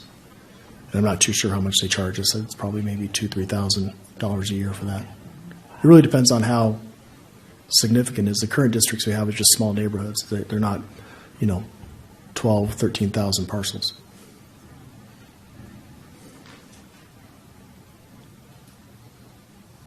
I want to throw one other comment out there. I'm not really comfortable with the idea of waiting years for a pool to come back online. I don't know. I was hoping to have Penny Pool kind of be something that we go ahead and get done with this, not something where we wait down the road a while to see what happens. Because it seemed like the aquatic center is kind of down the road a number of years. So it seemed like we would be better suited to just go ahead and get Penny Pool fixed up and going as soon as we can. Well, if you look at the process is a minimum of 6 months. And one of the reasons why we're moving forward with it now, because if we do not get on the tax rolls in August, we have to wait until August of 19 to place them on the tax rolls. So there is, because the process is a long process, so we should know,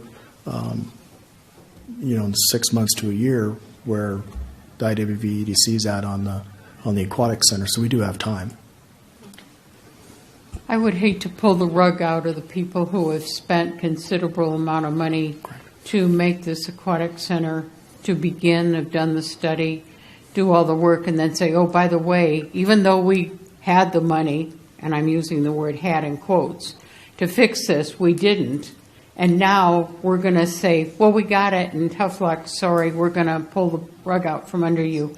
I don't think that's a very good way to treat the people in the community who've put up significant dollars to begin this work and to no benefit of their own, and then say, sorry, guys, I don't like treating our community like that. I don't think that's fair. I agree. The only reason why we would, in my recommendation, to keep this in the district is a backstop. So if something happens, we have the ability to use this funding for that purpose. Now, obviously, we still have to work with the consultant and the attorneys to make sure we can structure it this way. But that's the idea of why it was on here, was just in case that didn't go through, that we have the ability to do that. Now, I'm hoping that the aquatic center works out. I think it'd be a great benefit to the community. But this is just a backstop item. So how does that work, though? Because I don't want to see the people located next to Penny Pool getting charged higher rates, and then we don't end up fixing up Penny Pool. Is that part of their, how do they do I think that'd be de minimis at best, because you have the senior center next door. You have Freedom Park and you have the Kerr McGee Center, Okay. all within the concentration. So So they don't weight it that they're located closely because of, okay, how much the fixing the facility costs or anything like that. now obviously those are questions that we will pose to the consultant if we hire him as part of our report back. Well, of plus whether you or not got it's James and viable. Monroe School that covers, there's no residences very close to Painting Pool. At least a block away, right? Is the school district there? Everybody pays. Well, you got a duplex there on the corner. Yeah, those runs right back there. And, yeah. And there are some down the corner. Okay, is there any other council comments or questions? Okay, well, I have a few, I guess. All right. Well, starting off with a little good news, I mean, I want to commend Mr. Potan and Mr. Strand for taking the initiative to try to do something good for the town. I think that's terrific.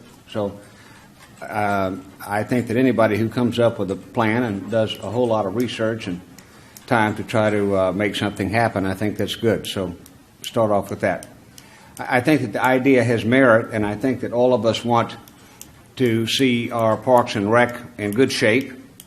But I'm also pretty guarded, as others have said here, about any form of increase, unless it's heavily justified, because we can call it any kind of thing we want to call it. The general public calls it a tax. It's going to come out as a tax no matter how we spin it. And that's true with any council in America. Any kind of if it's an increase, the public's going to call it a tax. It's one of those things. So I think that we have to prove a definitive need beyond a shadow of a doubt. And I guess one of the first thing, though, I do want to say, whereas I applaud the effort of bringing it up, I'm a little bit concerned about the rush nature of it, because all of you have heard us complain up here, on a regular basis, that the council is often kind of put in with a very, very tight timeline to try to vote on something significant. It just seems to be the way that it works. And so we just learned of this, really. There was some discussion, but we just learned of this, really. We just had our meetings with the consultants a week ago, if that.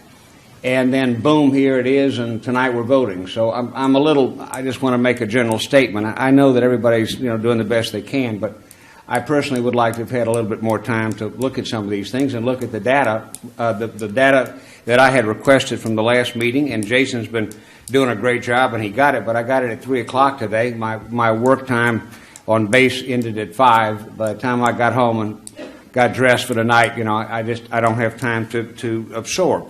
So it's kind of rushed. So and I'm not quite sure why the need to rush when I think if we took a vote at the next council meeting. I understand we can't wait months. I got it. But I'm not quite sure there's this urgent need to vote, boom, tonight on it. I'm having trouble with that. So anyway, but the first thing was to establish a definitive need. So the first thing I asked Mr. Potan is that I would like to see a chart that showed maybe 15 different cities, desert cities, all almost exactly our population around California, desert and around California, and find out what their population, general fund revenue, general fund expenses, what is their budget for park and rec, their budget as a percentage of the general fund, expenses for facility maintenance and repair, the number of employees in park and rec, number of parks, number of sports field complexes, and number of public pools. I just would like to know how everybody else is doing it in towns our size to be able to establish a need. I just wanted to do a little sanity check to see, are we really below budget, average, or does Mr. Potan have more money than I don't think he's got more money than what we need, but I just wanted to do a little thing. So I got this in at 3 o'clock today, which is good, Jason, and I thank you, but I have not had time to evaluate it. I will just say it's all right here, and it's kind of neat. You can see at a glance, but I haven't edited it and averaged it and so forth to give a super instant snapshot. Where there's 4 cities that have a higher percent of the park and rec budget as a percentage of the general fund, and there's 11 on this list that are lower. They get the Park and Rec gets a lower percentage of the general fund. But you can also go across and see how many parks and how many sports fields and so forth to be able to take a snapshot. And I'll make all of this available to everybody, but I just got it at 3. I don't think everybody else got it yet. But Wallace, one thing you've got to remember, you take a city our size that is not dominated by a base, their general fund revenue is a heck of a lot more than ours. Right. I have that here. That's why I asked for a percentage of their general Here's fund. a copy Right. to pass down for this. Oh, you have it. Okay. So I asked for it as a percentage of the general fund.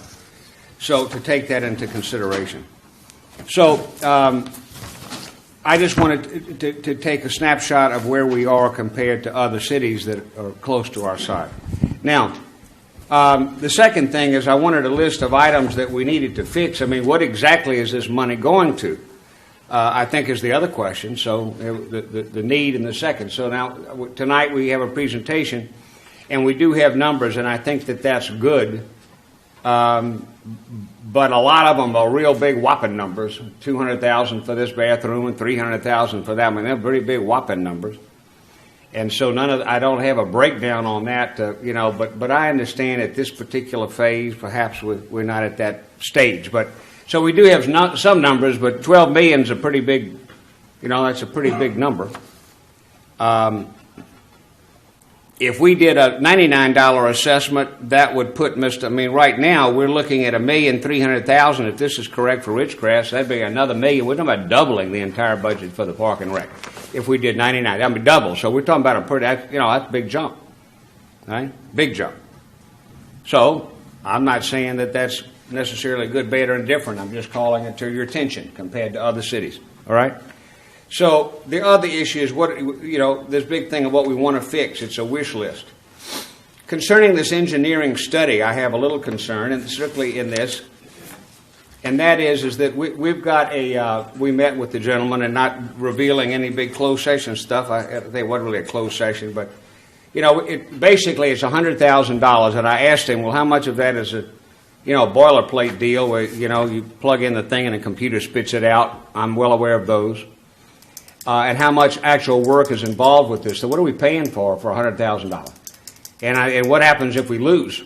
I mean, what if we lose? And he said, well, it's $100,000 if we win, it's $100,000 if we lose. I said, well, what kind of a dang deal is that? I mean, I'd like to be in that sales deal because there's very little skin in the game as far as that goes, in my opinion. I would rather see it $100K if we win and $70 if you lose. Good heavens. But anyway, that's just me. The business of the $4,500 feasibility study, I'm not really buying because let's pretend all of you are the contractor, and I give you something. You have a month and tell me, well, if in a month you come up and you're going to say yes, then I get the $100,000, and if I say no, it's not feasible, then I'm not going. The whole deal's off. So I have a sneaky suspicion the answer is going to be 100% yes. So I don't think that's any real safeguard from a standpoint of waiting for a month. I think the answer is, so if we commit $100,000, we're committing $100,000. That's what it's going to be in a month from now. So I also don't really like the idea of not having any kind of a sunset. Reagan said there was no such thing as a temporary tax. I mean, it doesn't exist. They only go higher no matter how you do it or whatever you call it. I'd like to see a 10-year sunset on this thing. But in the same token, I understand what Mike's saying. Well, I don't know how exactly you're going to structure it. You can't do a bond and so forth with that. If you put a sunset on it, but I don't know. I generally am opposed to just some kind of an ongoing, non-ending deal. But how much to assess? Well, my opinion on that. Here's the good news. I told Ron. I mean, I personally, I don't see any different. You're going to do door-to-door campaigns, all this hoopla and big thing and campaign and strategy to try to get people to do it. The difference between 49 and then 74 and 99, we're talking about a difference of 408 a month versus 825 a month. I mean, I just, and we can't go back like you said. Well, who's going to keep knocking on people? Don't like it. I don't like it either. And we sure not paying these guys another $100,000. That's not happening ever again. He told me there's 10 pages of paperwork. I said, you got a 40-page report. I said, how much of that is boilerplate? He said, about 30. I said, cool. So we're paying $100,000 for 10 pages. That's some whopping 10 pages of stuff. But in the same token, I also understand that that's the way the world works today. There's only 4 companies in the whole state that does this. And so whatever the attorneys say, that's what it is. Well, that's what it is. So, and there's 4, and he said, well, we're about in the middle. So, but I still would like to have an RFP that can be done in 10 days. We just say, look, y'all respond or not. There's only 4 companies. I think it's appropriate to do an RFP for $100,000. And maybe they all come back at 198, 80, and 70, but at least the public knows that we tried. I'm having a little problem just saying, hit $100,000 for 10 pages or whatever it is that you're going to do. So you could put that out. We get it back before the next meeting, Ron. It's not the end of the world. And those who respond, fine. And to those who don't, that's fine. And Lloyd told me that we're not committed to the lowest bidder. Sometimes the lowest bidder is the wrong one because Ron has researched who he thinks is the best. And whereas I validate that, and I think I probably agree, I just think as a matter of course, it makes legal sense and precedent that we put a $100K thing out to bid for these 4 companies. You said one's not going to respond anyway. I think Will Dan won't. So it's just this company and one other, and then we'll go right back. But I'm saying the likelihood of going with this company is probably 90%, but just for the public record, I think $100,000 ought to be put out for bid. But that's me. So, and as far as how much to assess, if you're going to do the thing and we establish that there is a need, and the people want it, then to me, I do the $99 thing because, and make sure we have enough money. Because here's the deal. Here's my other main consideration here. This town needs a pool. We had a guy called Buckskin Bill in my little town, Baton Rouge, and the town grew up from 30,000 to a million or whatever. We never had a zoo. Buckskin Bill ended everything with Baton Rouge needs a zoo. That was his closing, like Walter Cronkite had his closing. I say we have a town of 30,000 people in a high per capita income, intellectual community, smack in the middle of the desert, and not to have a pool is a travesty. I think it's a disgrace. So there you go. I think it's an absolute, I think it's a disgrace. So now whether or not we fix up our old penny pool or we get Mr. O'Neill's $15 million I would love that. That's provided it happens, though, Scott. And with everything else we're talking about, by percentage and comparison, we're talking about a $12 million, took everything, and with that one complex, it would be magnificent, and I love it. But I think Councilman Stevens' concern and my concern, and I think some of the other ones as well, is that we need a pool, and not in 7 years from now. We need a pool like pretty soon.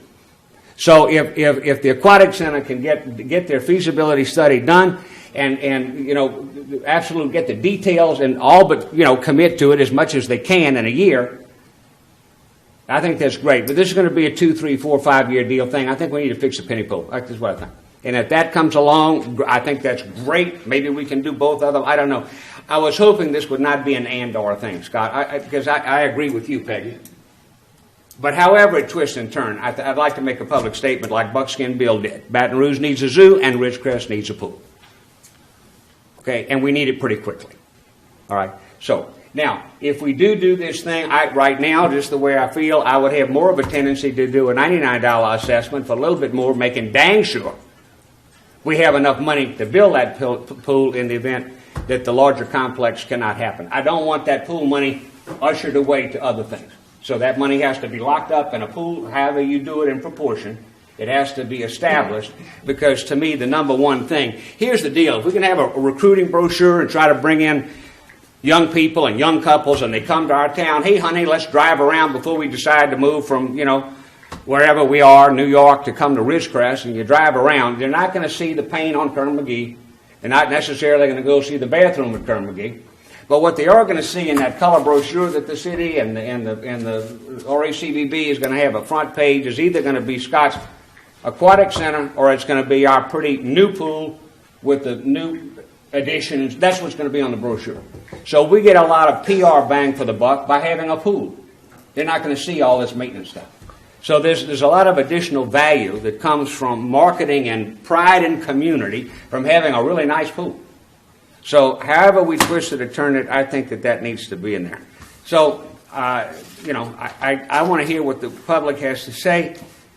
Again, I would prefer that we took a vote at the next time to get a few more pieces of data and let this sit a little bit, not long. But that would be me. So that's all the comments I have right now. Okay, let's open it to the public, please. Ronald Porras, they may actually have a little bit more time tonight, which you can't approve. But basically, we're getting the cart way before the horse. We need to sit down and say, okay, this is what we have plans for the future of the parks. This is what we need. I was astonished today to go look in there. I went out by the baseball park today, and they're bulldozing all those old baseball fields down. If we're going to build new ones, we had the property that we got a while back for that purpose. We could have kept those for the softball girls. We could have kept them for practice fields. There was no reason to destroy perfectly fields, even if you couldn't use it for games. They could have been used for other purposes. We don't have people that sit back and say, how can we possibly spend money? What I see is a lot of waste. In the last time, when just the money to be approved for that, they said they'd bring it for the people. They never did. As far as dirt baseball fields, we had just as much fun on them as we did the fancy ones. We don't need the state-of-the-art baseball fields out here now. Everyone I talked to about this has said no. What I want to see is let's sit back, let's have a discussion of it before we ever get into the special assessment. Now I'm going to talk about the special assessment very quickly. First off, I'm not sure that it's even viable because it has to show property owners have a special benefit. Property values, according to the California Supreme Court, said no, they do not come into the equation. There's not a yearly engineering report. There's only a new engineering report if they decide they're going to increase fees. And if they do decide to increase fees, you have to understand something. It's a negative vote. And by that, what I mean is they could decide it's going to be $200. And they said all the property owners out. And if there's 1,000 property owners, only 250 respond to opposing it, guess what? It passes. Even if not one person sent one in supporting it. That's a negative vote. It's my understanding that it does actually have to have a specific plan, which means we have to have specific things we want to do with it. I just think we have to also see, how does this benefit the general public? And I know the economic thing that's running down the road, but I don't use the swimming pool. I don't even use the parks. I don't really see that it's got greater benefit for the community. I like parks.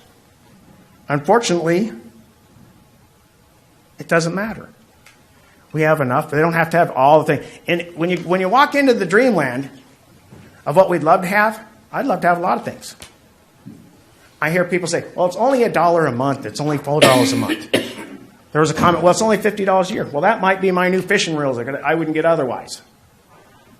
People that do budgets, they do it $1 at a time. We're not doing it $1 at a time. We just spent nearly $3 million in parks and recreation.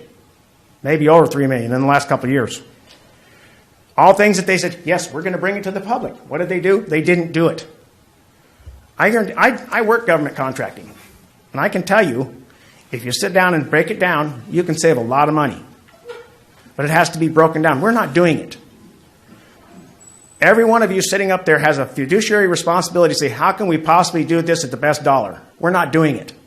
It's easy to say, oh, this looks good. Isn't this fun? Well, no. We don't live in a world of rainbows and unicorns and we can afford everything we want. I want an indoor gun range. Why don't we have one of those? I want a ceramic shop. I want an art studio. Why don't we have one of those? That's all quality of life. We have to balance quality of life. We all like parks, but you have to balance the quality of life. The baseball fields. Up until the fact that the only reason we actually own the ones over there now is because the state says, oh, Ridgecrest, we're going to give you money. And they says, oh, well, we'll go take this from the private enterprise that it used to be, and now we're going to take it inside. And then the states, the generosity that they are, they turned around and said, hey, we're not giving it to you anymore. So now we're saddled with it. They were privately funded before. The parents that had children that played baseball paid for the baseball field. No different than when I was a kid. When I was a kid, our parents went out and built baseball fields for them. The thing is, it's real easy to sit back and say, I want something with your money. And I have a serious problem with it. But back to this again, I don't think this can even come out under... so this is a Prop 218. Prop 218. Go read Prop 218. Each one of you, go read the League of California Cities article on Prop 218. One is, I believe it has to have an expiration date, and it has to show a special benefit for property owners above general public, And if you can sell that one, you're a really good seller, because general public will have just as much benefit as the property owners. You can't take property value into it. We're going down a road that we just really, really need to say, let's sit back, let's talk about it, let's see what we can really do. And I want to see them talk to the public, act like representatives, and say, this is the plan that we have. Ron came up with one tonight that says, I'm sorry, I apologize, Mr. Strand. Mr. Strand came up with one tonight. Here's what we're looking at. Well, we need to look at that list and say, what do we really want to do as a public? Just kind of wind it up here. All right, thank you. Thank you.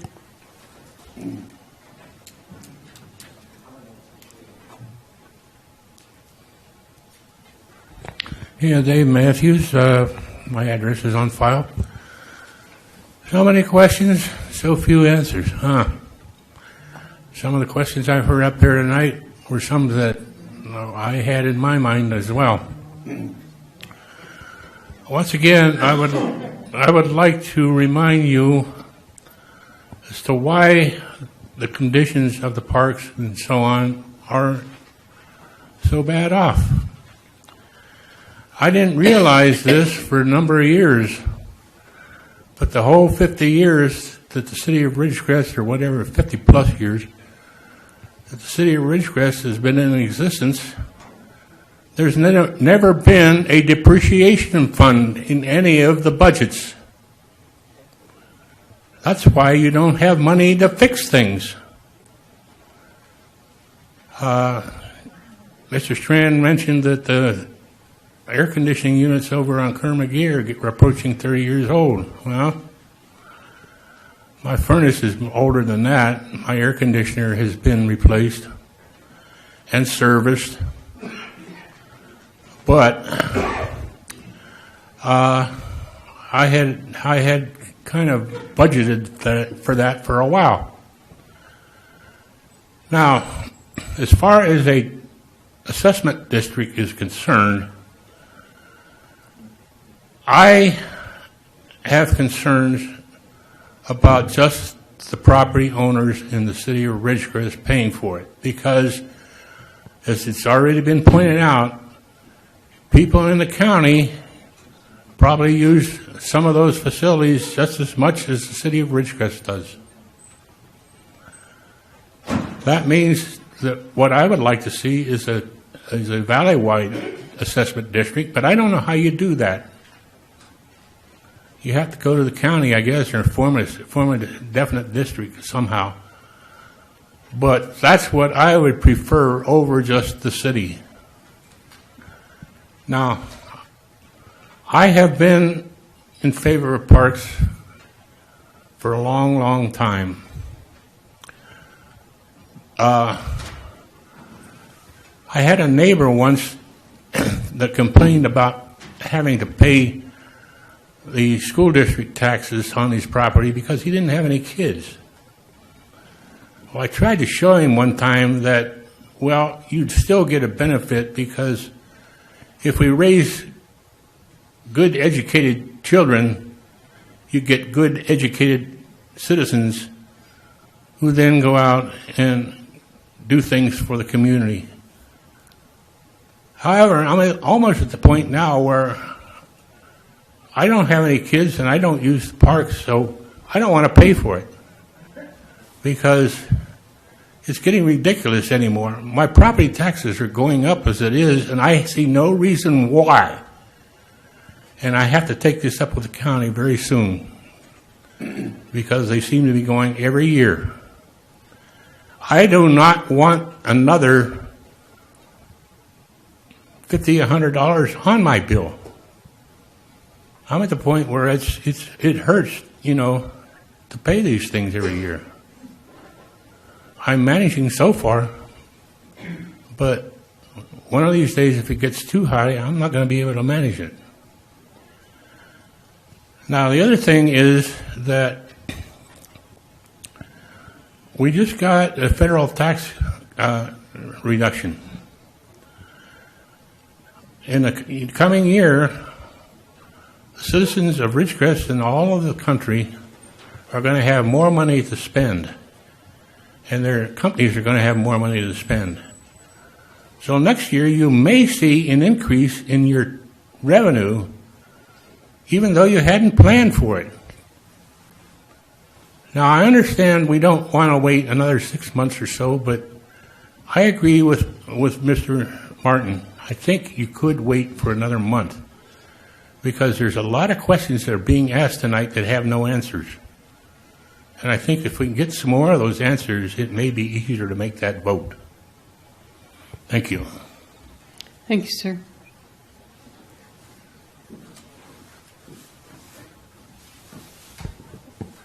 Scott O'Neill. I'm Executive Director of the Indian Wells Valley Economic Development Corporation. And, the mission of the Indian Wells Valley Economic Development Corporation is kind of twofold. One is to improve the commerce and industry in the Indian Wells Valley, but it's also to support quality of life. And so consequently, I have worked a lot with Ron on making sure that as we go forward, we've got a strategy in place and a plan in place where we don't have to make this either or. That we can time things out and we can make smart decisions, whether it's regarding Penny Pool or whether it's regarding an aquatic center. So I think there's ways to do this, but I do think we need to work together, and I do applaud, Ron and the city of working with us in the Indian Wells Valley Economic Development Corporation to put those plans together. As we develop put the final touches on our strategy to raise the monies to build the aquatic center, and we think that we should be able to work through that decision, within the next 6 months to 8 months. And so I think that there's time, to make prudent decisions in this community to support the future of the city and the broader community as we'd like to see fit. As quality of life, I don't know. I'm speaking a little bit more as Scott O'Neill, the citizen of Ridgecrest right now, but I do use the parks and recreation facilities in this town, and they have been deteriorated over the last 20 years.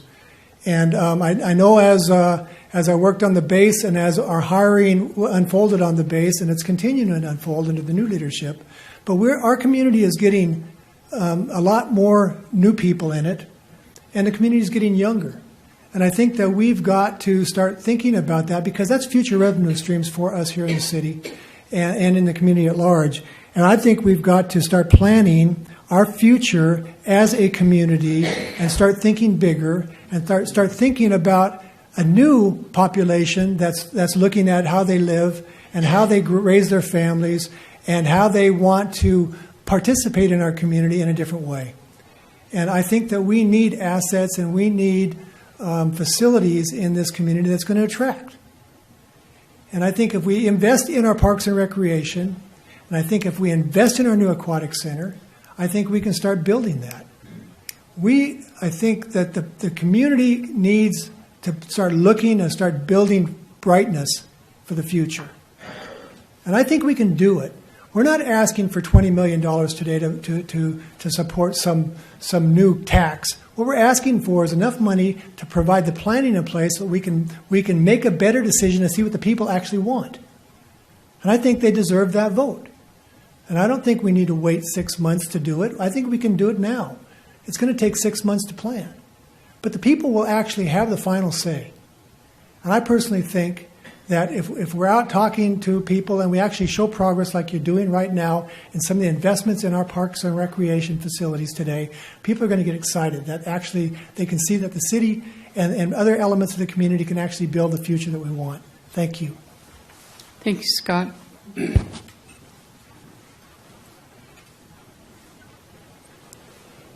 My name is Denise Kite, K-I-G-H-T.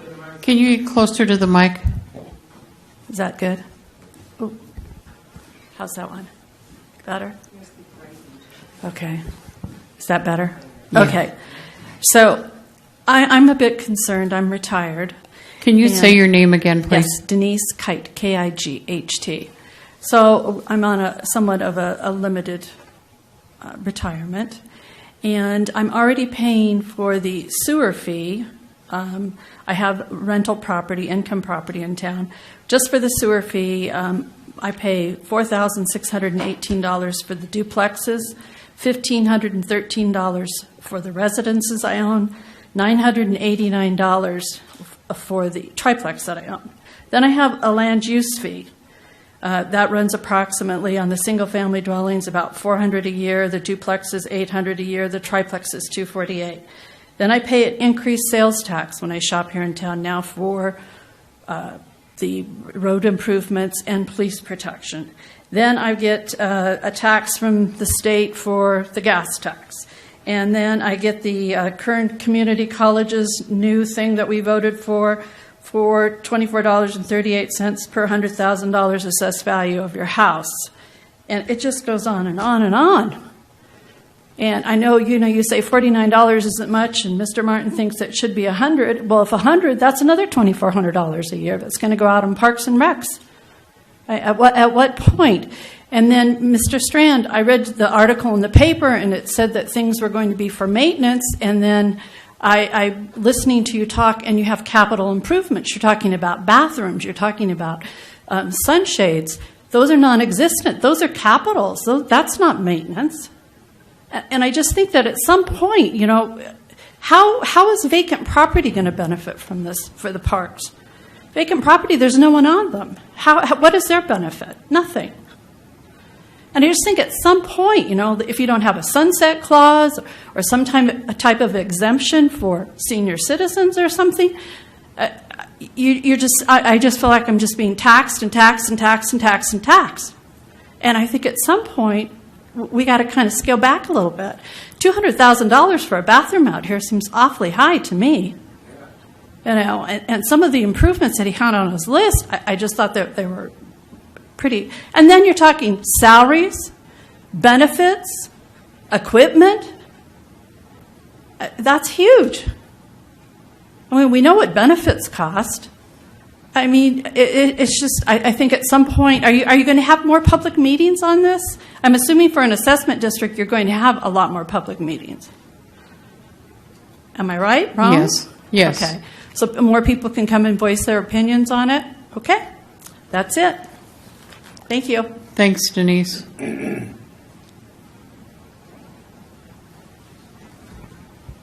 hear me all right? Okay. Good evening. My name is Mike Stafford, and I'm currently the Vice President and a coach with the IWV Boroughs Football and Cheer Program. This coming season will be my 10th. In these 10 years, I have seen the program shuffled around and the field steadily decline in quality. In the last 2 seasons, coaches have had to alter their practices and accommodate for the possibility of injury due to the conditions of the fields. I have seen a player break and slip and break his arm because the ground beneath him was like sand on concrete. We search for that one soft patch of grass to practice tackling in because of fear of broken collarbones. We can't even begin to find the length of field to run full-length drills on without fearing ankle injuries, feet injuries, knee injuries because of the ruts and uneven ground. In the movie Dodgeball, there's a heavily quoted line: if you can dodge a wrench, you can dodge a ball. Well, we've started saying, if you can run on our field, you can run on any field. Funny, but dangerously true and embarrassing. I can only speak on behalf of the youth programs and specifically football and cheer, but this also includes the senior center, funding for the penny pool, and every park that we need improvement on in the future. Our youth programs are expanding and our usable fields are decreasing. There aren't enough fields with lights, and because of that, we end up overcrowding on one field. This increases the time on the field and decreases the rest time for further placing strain on the fields. I've watched soccer practice, and at times it's a crapshoot on which way the ball is going to go. The fact of the matter is there's just not enough resources. Every year, the field we play on gets a new coat of seed and manure, sprinklers get adjusted, and then the pump breaks. The grass doesn't take. We try it again in the wintertime, and we end up just feeding the geese. There needs to be some serious overhaul done in many areas that the general fund cannot support. Complaining about what has or hasn't been done in the past does not make these facilities any better. The only sure bet is that without this funding, nothing further will ever be accomplished. When we advocate for youth programs, we talk about how it reduces crimes, teaches teamwork, adversity, physical fitness, respect, and determination. This year, our city was blessed with a living presentation. The Boroughs High School football team brought a city together. I know for a fact that this group of players, coaches, and parents came up through the youth program that the city had to offer. This team was taken care of by the city. They were raised by a city that takes pride in them And in return, they received citizens that are proud of their city. The odds are many will return and want to raise their kids in the same environment that they were brought up in, as I did and as the majority of the city has as well. I ask that the council move forward and that on top of professional advice, you involve the people involved with all these programs. I ask that when the vote comes in the mail, the community votes to pay the established amount and consider it the best investment that they can make to better our city. Whether for or against, I challenge all to volunteer. I promise you there is plenty to do in this wonderful city that sometimes we say there's nothing to do. In words of a group of great examples, one team, one town. Mr. Martin, you had asked about how other towns, what they're doing that's different. I think one good example is water actually falls from the sky in every other town but Ridgecrest. We decided to plant grass in an area that is grueling on grass. So I do ask that if this does pass, that when we plan this, that we're planning as efficiently as possible. We're making sure that the grass we're planting is the perfect grass for our environment. Maybe building some berms that protect it from the weather. The ground at our field is eroding away like the nothing on the Never-Ending Story. It's horrible. One last example is something has to happen or we're going to end up with a penny pool situation. This is money now to prevent paying an individual millions of dollars later on. The fields are bad. Thank you. Thank you, sir.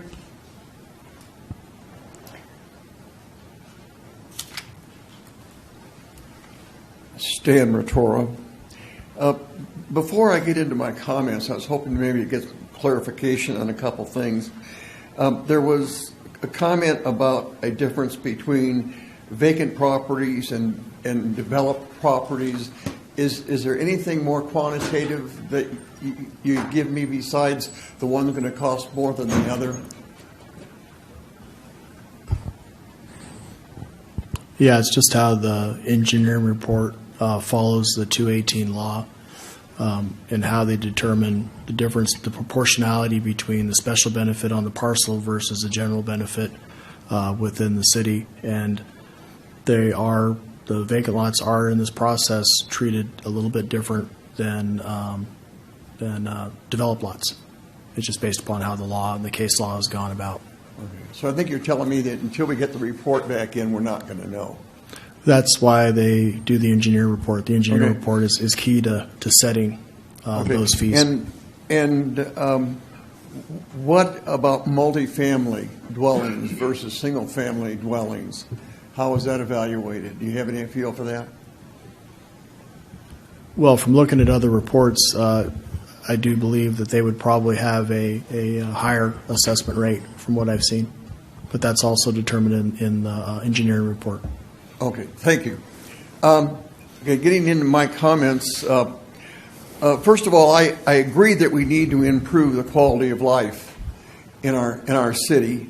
And I totally agree that we need a pool. It's ridiculous that a town our size does not have a pool.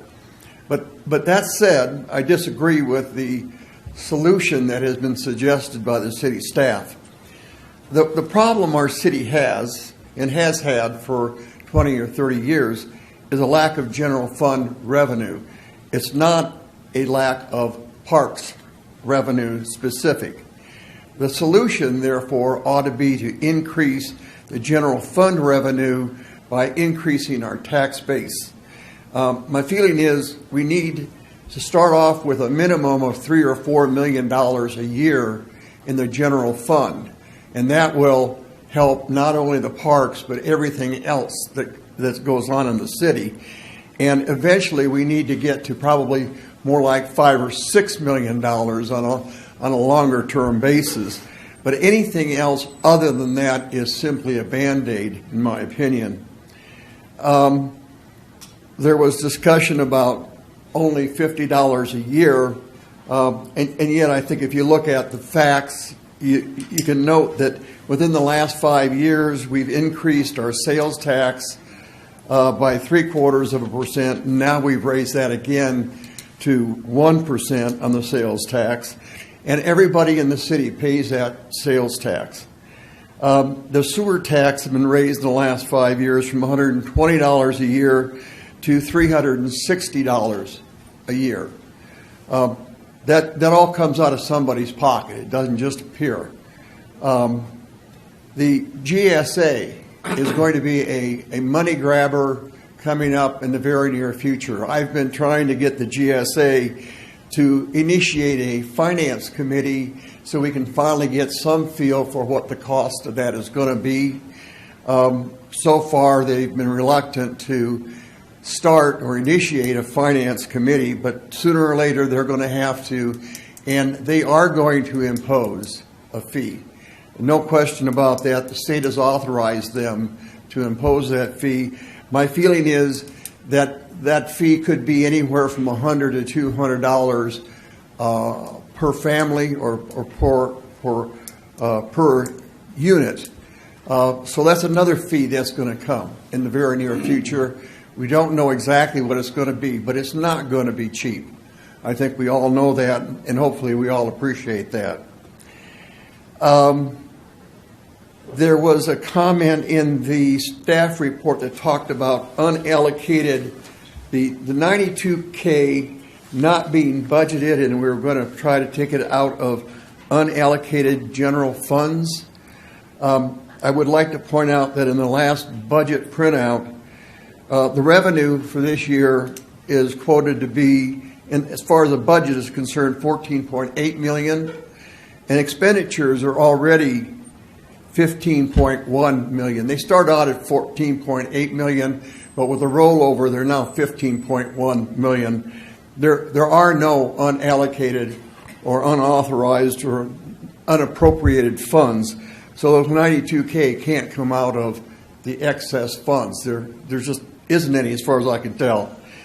Another thing is, if you look at the budget, it appears that the Measure V revenue has been underappropriated in the legacy revenue, that is the general fund legacy, less the Measure V revenue, has already been over appropriated. And I feel it's inappropriate to be using Measure V funds for parks. By the way, I do applaud the city and the staff for trying to do something. I don't think this is the right thing to do in terms of the parks. Thank you. Thank you, sir. Is there any other public comment?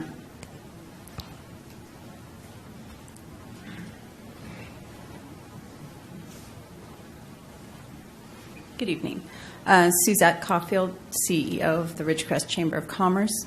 I was made aware of this item on your agenda yesterday, and really haven't had a lot of time to do a lot of research. Read a little bit from what Jason put together. I've read what the Daily Independent had in the newspaper. I did put out to about 358 of our members in the chamber, sent them the information that Jason had sent. I also included a link to the DI's article and asked them to, review it and let me know how they felt about it. Out of the 358 emails that went out, I got 11 replies.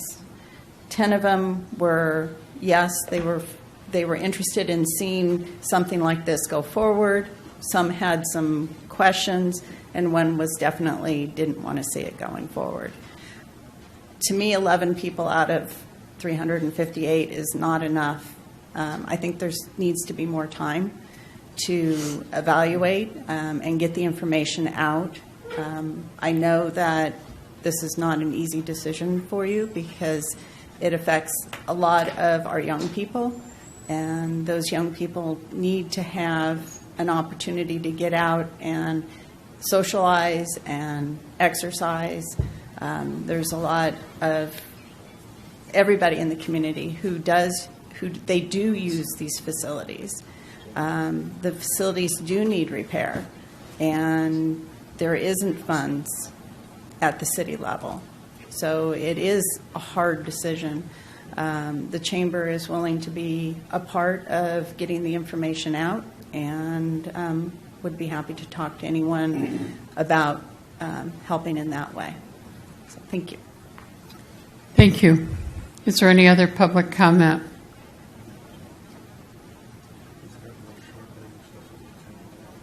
I hear you.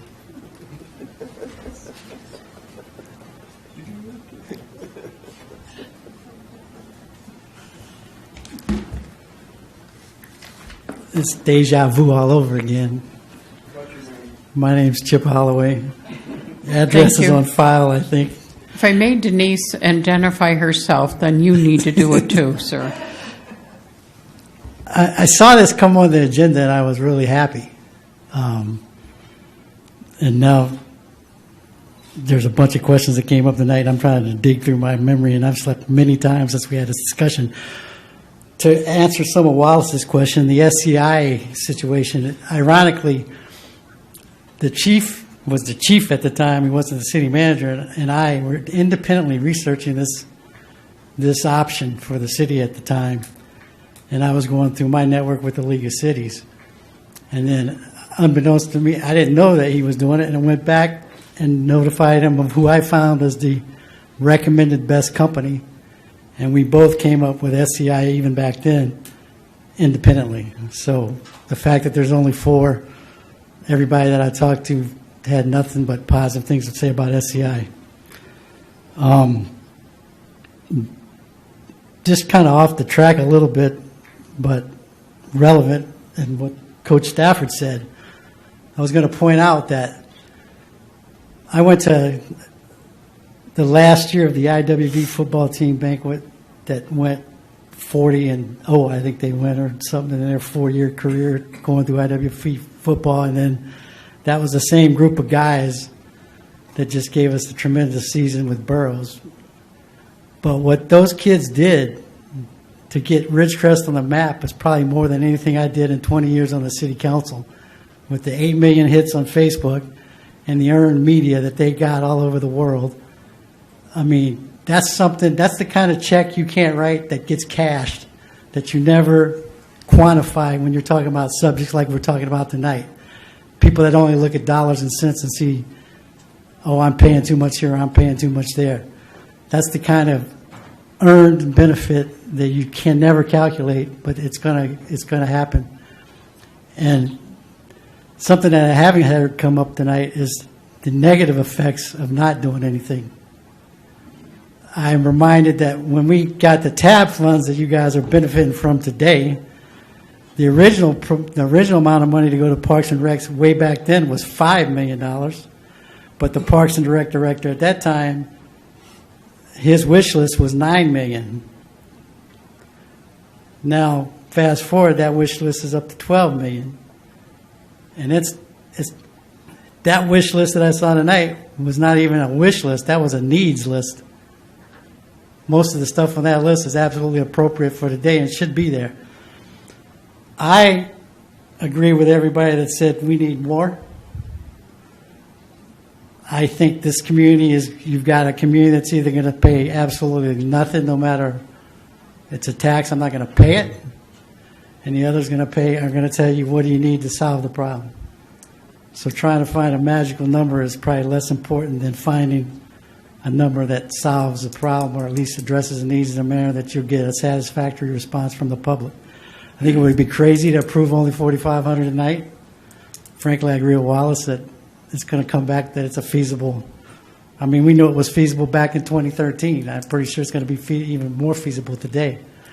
But to not move forward would be crazy. And you have a sunset built into it. The yearly report, in essence, is a sunset. And you would have the ability to end it every year. So there's no need to put a sunset in it. If you don't trust the government, if you think Measure L, for whatever reason, can be subverted and gone in different directions, this is more restricted because of the specific plan required on this tax than Measure L or Measure V. You have to spend this on Parks and Rec. Also, I didn't hear it mentioned tonight, and again, I'm going on memory, but don't you have to establish on the initial tax that if we're spending, I think you said $1.3 million right now in Parks and Rec, that we have to commit to never spend less than $1.3 million. So there's no way to use this new money to offset expenses in another budget account. So it's always, we never can go backwards on Parks and Rec. This money's always restricted to solve the Parks and Rec problem. I don't think that was brought up tonight.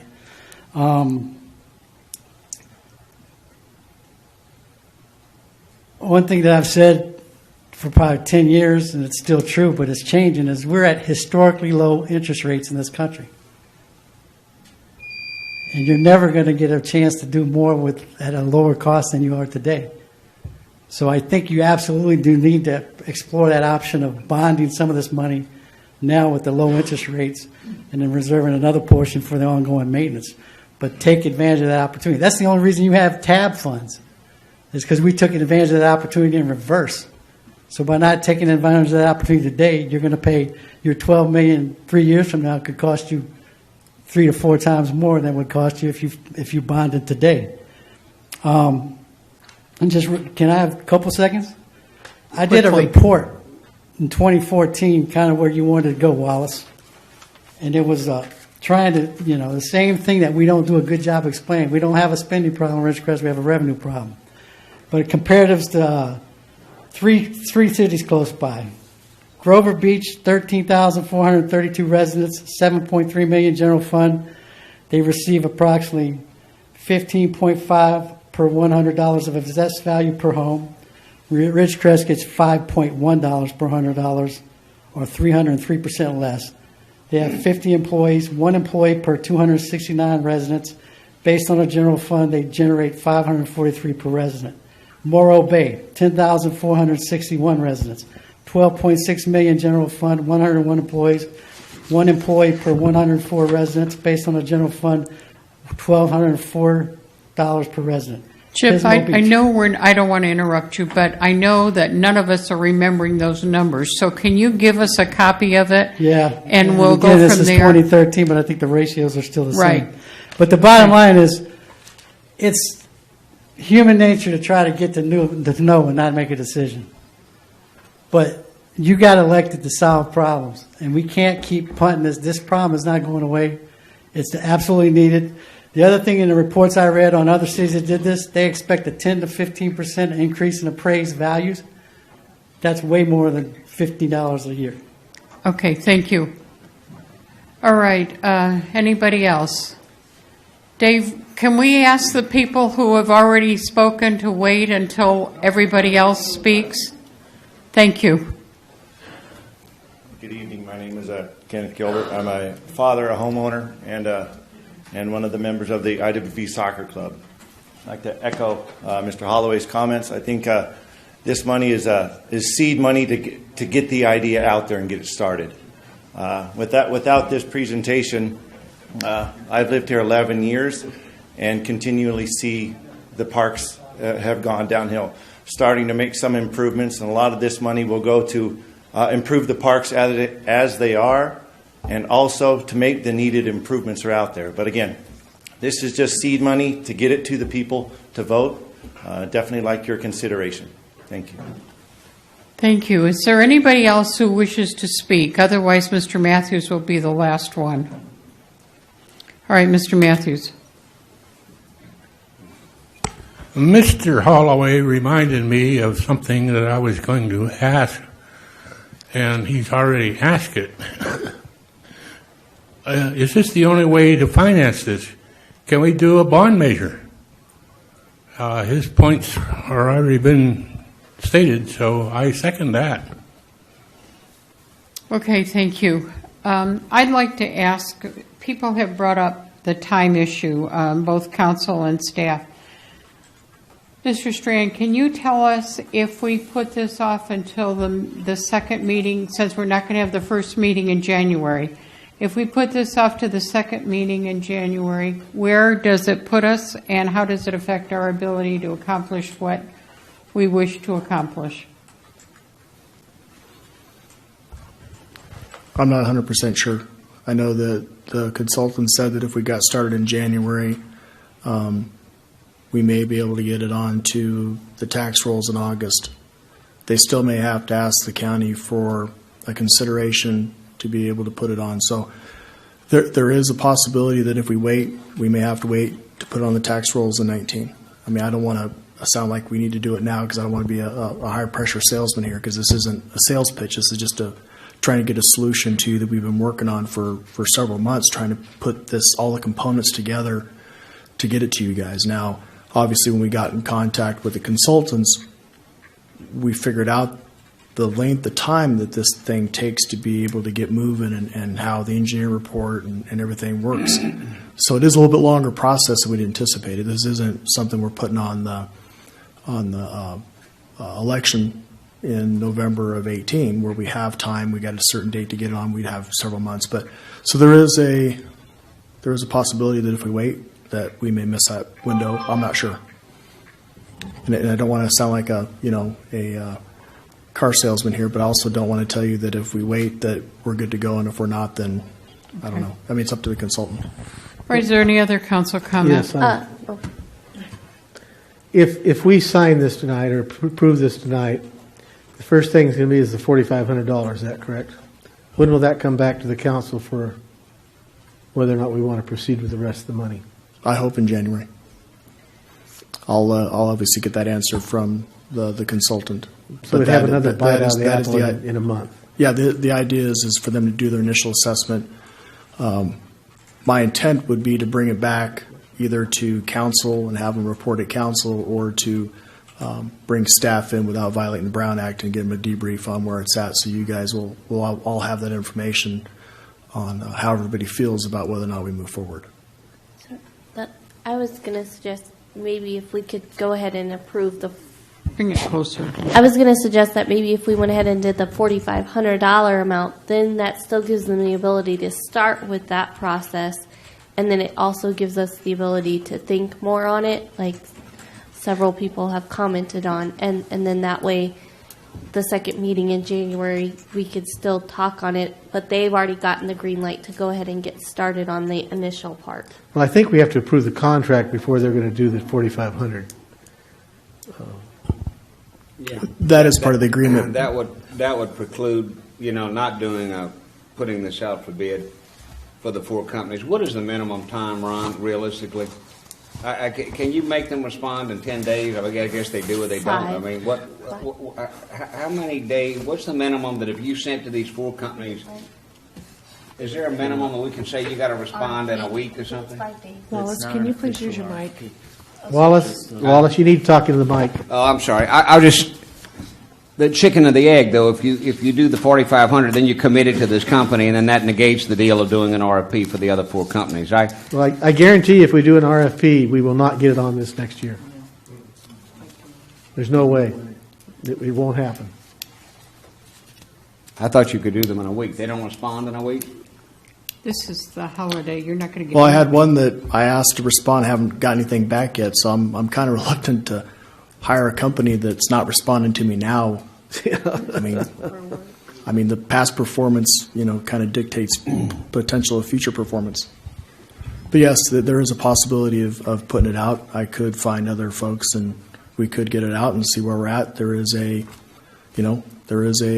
possibility that we'd have to start the whole process again, but we could, whatever council wishes. I mean, the worst case scenario is that if we go out to an RFP and we end up with SCI, but it's in February or March, we can still move forward. Then we just have the assessment on the following year's tax rolls, and we would just know that we'd have it in FY20 instead of FY19. I mean, that's the council's decision. I mean, obviously we have to, the community has to approve this, so I can't spend money I don't have. Is there direction from council? Anybody want to make a motion? Anybody want to not?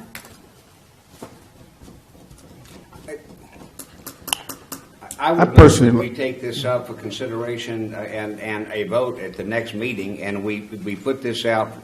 Okay, here's a crazy question. Can we put it out for an RFP, but if we don't get it, nothing happens? You said we don't have to do bids anyway. Wait, so let me finish.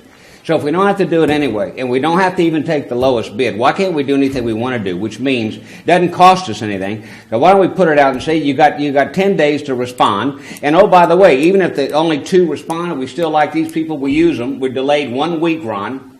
Who cares? No, we're delayed a month. Huh?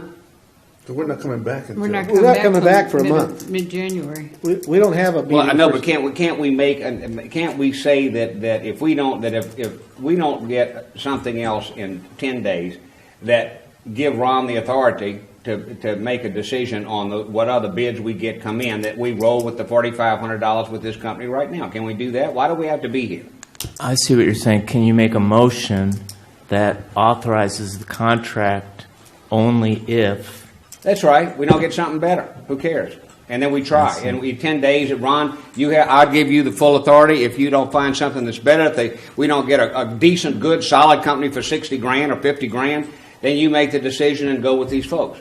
And we don't have to meet again. I don't know if there's none of y'all have a problem. I'm posing this to everybody. I have a problem on an issue of this importance, getting 1 week to decide, and boom, that one meeting we decide. I have a personal problem. That's why we're talking about it. Well, I got a problem with it. We understand, and I had the same concern. But I want us to talk about it so we can give staff some direction, what to do, and the time frame under which it gets done, or we don't do anything. Right. We have choices. Okay, I think we can decide this at the next meeting. We put out the RFP. We see if you get somebody better, fine. If not, we use these people. You authorize the $4,500. At the next meeting, we have that feasibility to study, and we have some more answers to these questions, and we have a little more input and a chance for us to study this thing and a few other things, and then we vote on it at the next meeting. I'm not talking about delaying it for months and months. I'm talking about one more meeting. That's all. That's what. What's the difference from what Lindsay is proposing, doing the 4,500, moving forward? Because then it negates the RFP. Wait a minute. Let me finish. What's the difference from going with Lindsay proposed to us, the 4,500, and then we have that time to make a decision whether we want to move forward or not? Because from my understanding, Ron is saying that in that contract we can walk away and say, shake hands, say goodbye. We don't want to do it any longer. Okay, well, it's one chicken. All I'm saying, I think it's great to commit $4,500 if we're not committing $100,000 of these people. Yeah, we have clear language that says that. Okay, can we commit the $4,500 and also do the RFP? Can we do both? Wallace, they want you to speak in the mic, sir. I mean, can we do both? Can we authorize this little $4,500 and put it out in RFP for a response in 10 days? Can we do both? I'm asking. I can do whatever you ask. Well, that's what I do. Then at least we have another estimate on the thing. I like the $4,500 thing because then I know there are several questions. It says in this initial feasibility and planning report memo, it gives the recommended maintenance service zones and rates and processes. So I think some of these questions that people have been asking about vacant parcels, duplexes, triplexes. We absolutely have to have that. We will have that information in that initial report. So that will give the public more information and us more information to know if we're comfortable with what it looks like if people are going to be charged. Yeah, the agreement clearly states that they cannot move forward past the first phase or spend any additional money without written approval from me. That's part of the agreement. Well, let me follow up on what Wallace is saying. So if we approve this agreement tonight, what he's saying, we approve the agreement tonight to spend the $4,500. But we also go to an RFP, which I'm not sure that's going to accomplish anything. If there's only 4 companies in the country, or the state, that are qualified to do this, and you've already contacted 2, and one of them hasn't bothered to respond. Have you contacted 3? Yeah. No, he's only confident. Well, only gotten one. One other one hadn't responded, and you said, huh? Well, one never returned my phone call. One returned my phone call. We exchanged emails, and I'm waiting for a. But it wasn't an official RFP. It was just a. Kind of talk about it. Correct, but we also. Yeah, there's a difference if y'all got to respond with a formal RFP and not in 10 days or whatever. That's a little different from what you're. But we also have a relationship with them. It doesn't cost us anything. It just makes me happy. That's all. So what you're saying is, we sign the and do an RFP at the same time. Yeah, sure. So the next meeting, if we get a cheaper bid, we cancel this one after spending the $4,500. We still have the information. Right. So whoever does the RFP. Could we leave the initial feasibility part off of the RFP since we're already expending the $4,500, or do the other can they use? They probably You're not going to get anybody to go off of somebody else's feasibility study. That's what I do. I mean, to me, it's just we get some extra bids for free in 10 days, and then this company starts working on the 4,500. That would be my motion I'd make, and we vote the next meeting. No, I want the 4,500. Let's move on. We got to have the data from that 4,500 because we're going to get our. What did you say? I didn't. I wanted to hear what Eddie said. Again, my thing was I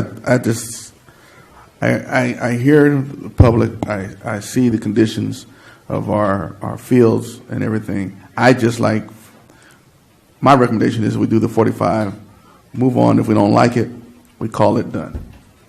Pull the plug. Without going out for another. Without going out, yes. Because you are talking 4 companies, one of them didn't respond. And from my understanding, you have been trying to reach some of them. Yeah. And don't get me wrong, I don't know if there's only 4 companies out there. That's Mr. Wallace is going off for what the consultant that's something else. Right. And how many, do you know, City Manager, how many other companies are out there? Because it sounds like you and Mr. Holloway has done this before. I've ran across a couple of other names recently doing research and preparing for tonight, and obviously, being educated enough to ask the consultant, questions to get answers I think I needed to have to be comfortable approaching council with this idea. So, yeah, we could put it out to an RFP. But I'll be frank with you, I'd have to be comfortable with those folks. I'd be comfortable with their ability to do that. So it would take, obviously, I'm not going to pick the guy that's, at the lowest. We'd have to establish the relationship and get the information back and forth. But if council wishes us to go back out to RFP, we can see what comes back. And if it's better, we can go with it. So it's up to you guys. If we're going to do that, I want to see us get a determination from whomever we need to that we are not going to bypass our timeline. And if we find out we're going to bypass our timeline, we'll have to wait another whole year. There is no guarantee of that. I think that in talking with the consultants at SCI, that was their concern about getting this thing moving forward. And they were even talking, at the time frame we were talking about, was asking the county for permission to submit the data a little bit later. We can cover that with SCI. I can arrange another phone call and tomorrow for council to walk in and you can ask them that question also too. Doesn't matter. I don't want to tie us to some action that loses our time frame. Well, whatever that is and however we accomplish I'm going to jump right in here, probably being the one sitting on this council. This is going to cost the most money, since I probably own more property than everybody else here. I'm going to move approval of a resolution to approve the agreement in the amount of $92,500 with SCI Consulting Group to assist the city in establishing a park assessment district, with the understanding that in a month we can probably cancel if we need to after we spent $4,500. Do I need a second?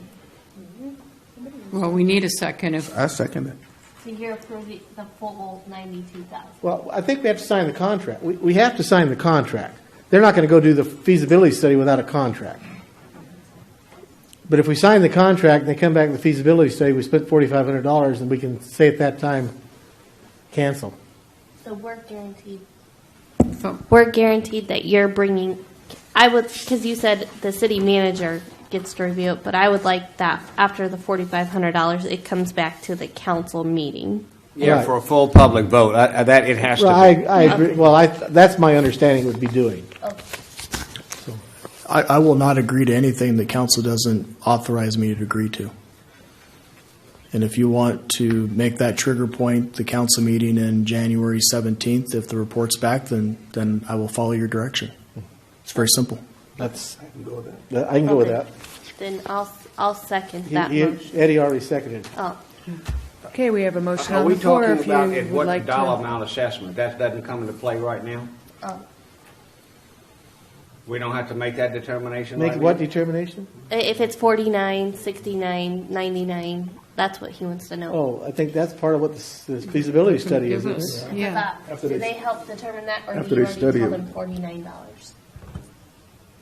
I know the consultant had recommended a range between 25 and 49, because you have to understand the higher we go with the assessment value, we still have to be able to backfill and show that we're providing funds for the general benefit that's determined based upon the engineering report. So we do have to show a level of effort towards that. So the higher the assessment goes up, the more we have to show we're spending on parks. So the higher you go, the more difficult it may be to justify the assessment, because they have to find proportionality between the special benefit and the general benefit. And that's the reason for the engineer report. And that's why the other cities listed in this thing, some of them, the dollar amounts were so low. Correct. Okay. If we were going to do the 99, the full deal at a higher assessment, I really would want to have money absolutely allocated and blocked out for this penny pool, because I would never vote for that higher assessment if the penny pool was not going to be fixed. Never. I'm just throwing that out. Whether I say no now at your motion, Mike, or we move it, push it into your motion, or we do it next time. I just think that's something that's absolutely mandated. But yet I don't want it to compete with Mr. O'Neill's thing. See, Scott, I think you said we could do both of these, that you weren't really that concerned. If you could clarify your position, I don't want to be head on head with you, and please come. And where it turns you off to want to do your deal, I'm not going to risk your efforts. Then I'll vote no. Scott O'Neill, Economic Development Corporation. No, what I said was that Ron and I had worked on this issue, and we think that there's a time frame that we can actually schedule so that we have time to put our strategies together for funding the pool, and then we can make a decision whether it's feasible or not. And it would not harm the decisions that the city has to make to go forward with some repair of Penny Pool. So I think there's time to assess both and to make the best decision for the public. Okay, so regardless of how we vote up here with this thing, or even in a month, as far as an assessment, whether it's 40, 60, or 90, you're not seeing this as a direct and or to Nope. your... I said we'll continue to work with the city, with the staff, with Ron in particular, and I think that we'll keep the communication lines open, and I think that we can time this so that decisions can be made in the most optimum way that's the best for the public. Okay. All right. Let me verify one thing in the question. With this motion, then we are locked into the $49? No. We're not. No. Okay. I can talk to the So consultant. we're not locked into any amount. All we're locked into is $100,000. You're only locked into an amount. 4,500. I know 4,500, but it's going to be 100. Yeah. Well, 92.5. You're only locked into the amount We're that locking in 100, Peggy. Madam Mayor, you're only we have locked a into- motion. We have a motion. Yes, and a we second. do We're have a supposed to motion vote. and a second. Sorry. I move that we approve this resolution that's on the. And it will On the come back agenda. in And January. it'll come back to And then And it's it'll gonna- come we'll back get a to report back in January. A full vote of the public vote. And it's been Public seconded. hearing. I mean here. I mean a vote of the council publicly. Yeah, a In council public, meeting. Yeah. Okay, we have a motion on the floor. Can we please vote?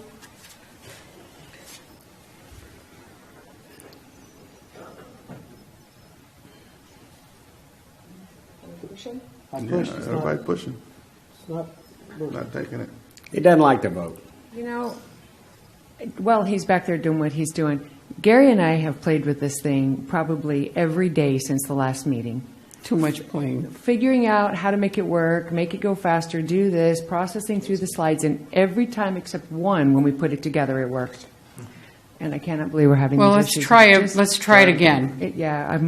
I've pushed it about 12 times. I'm not sure. Let's see what Gary's. Oh, Try it again.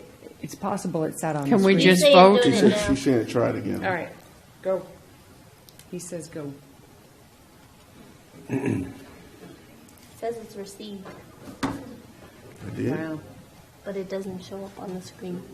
Our remote says receiving it. Okay, it's not working, so we're going to do a roll call vote. I just want to go on record as I voted against these things. Mr. Maurer. Aye. Mr. Thomas. Aye. Mayor Breeden. Aye. Mr. Martin. Aye. Ms. Stevens. Aye. 5 ayes, motion Boy, was carries. that hard. Wallace, I thought you Okay. could vote no.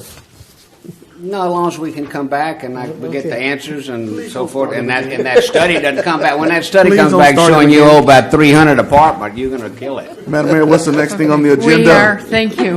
We are on item 11. Proposed action to approve a resolution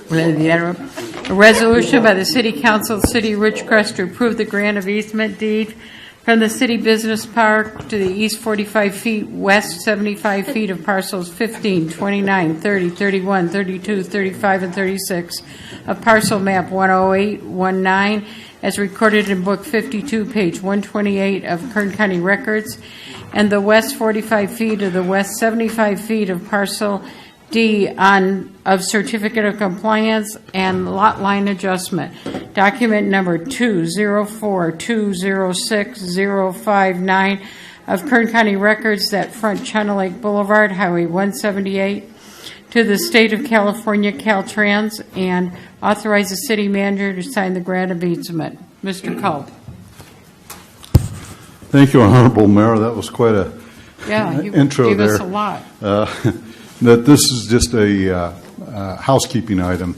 We've have some right-of-way that really should be part of the Highway 178 or Caltrans right-of-way, and this was a right-of-way that was made as a part of our business park, our parcel map 10819. So what we're trying to do is make sure that this right-of-way goes to its rightful jurisdiction, and that would be Caltrans. So staff's recommendation is to approve the grant of these right-of-ways to Caltrans and authorize the city manager to sign the grant of easements. All the parcels involved here, the owners thereof all understand this? Well, we are the owners. I just wanted to make sure it was public, that we understand that we're doing it. Yes, that's correct. Okay. Any council comment? Is this where China Lake Boulevard already is, or is this property adjacent to China Lake Boulevard? It's immediately adjacent to, there's some very good exhibits in your packet there that identified. I guess I'm not reading them very good. I'm hoping that you have really very good light. exhibits. My packet here shows the 45 feet, and it is immediately adjacent to the highway. And quite honestly, the public is occupying that. The improvements are in. It's a matter of our right-of-way is extending into the Caltrans traveled way. And so we want to make sure that right-of-way goes to the rightful jurisdiction. So it's a cleanup item. You just confused me. You said the right-of-way goes into Caltrans. Yes, it does. Yeah. So is part of it already paved? Yes, it is. Okay, so technically we've had a street out there for 100 years. Yes, sir. That Caltrans doesn't have the right-of-way to? Yeah, that's correct, yeah. Okay. And this is a cleanup item. We're just trying to clean up some right-of-way issues. Because it's not an additional 45 feet in addition No, to what's sir. already paved. Yeah, it's already there. It's already got curb, gutter, sidewalk, and pavement, and so it just had our name on it. All right. Okay. Clears it Any up. other Thank you. council comment? Public comment?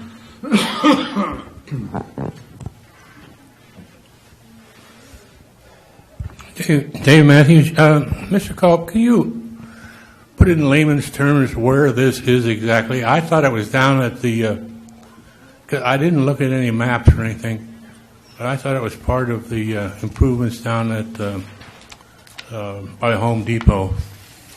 No, sir. It's up on the east side of the highway. Yeah, I gather that Where the now, credit but union, where where the credit specifically? union is. It is begins around the Triangle Drive intersection with Highway 178.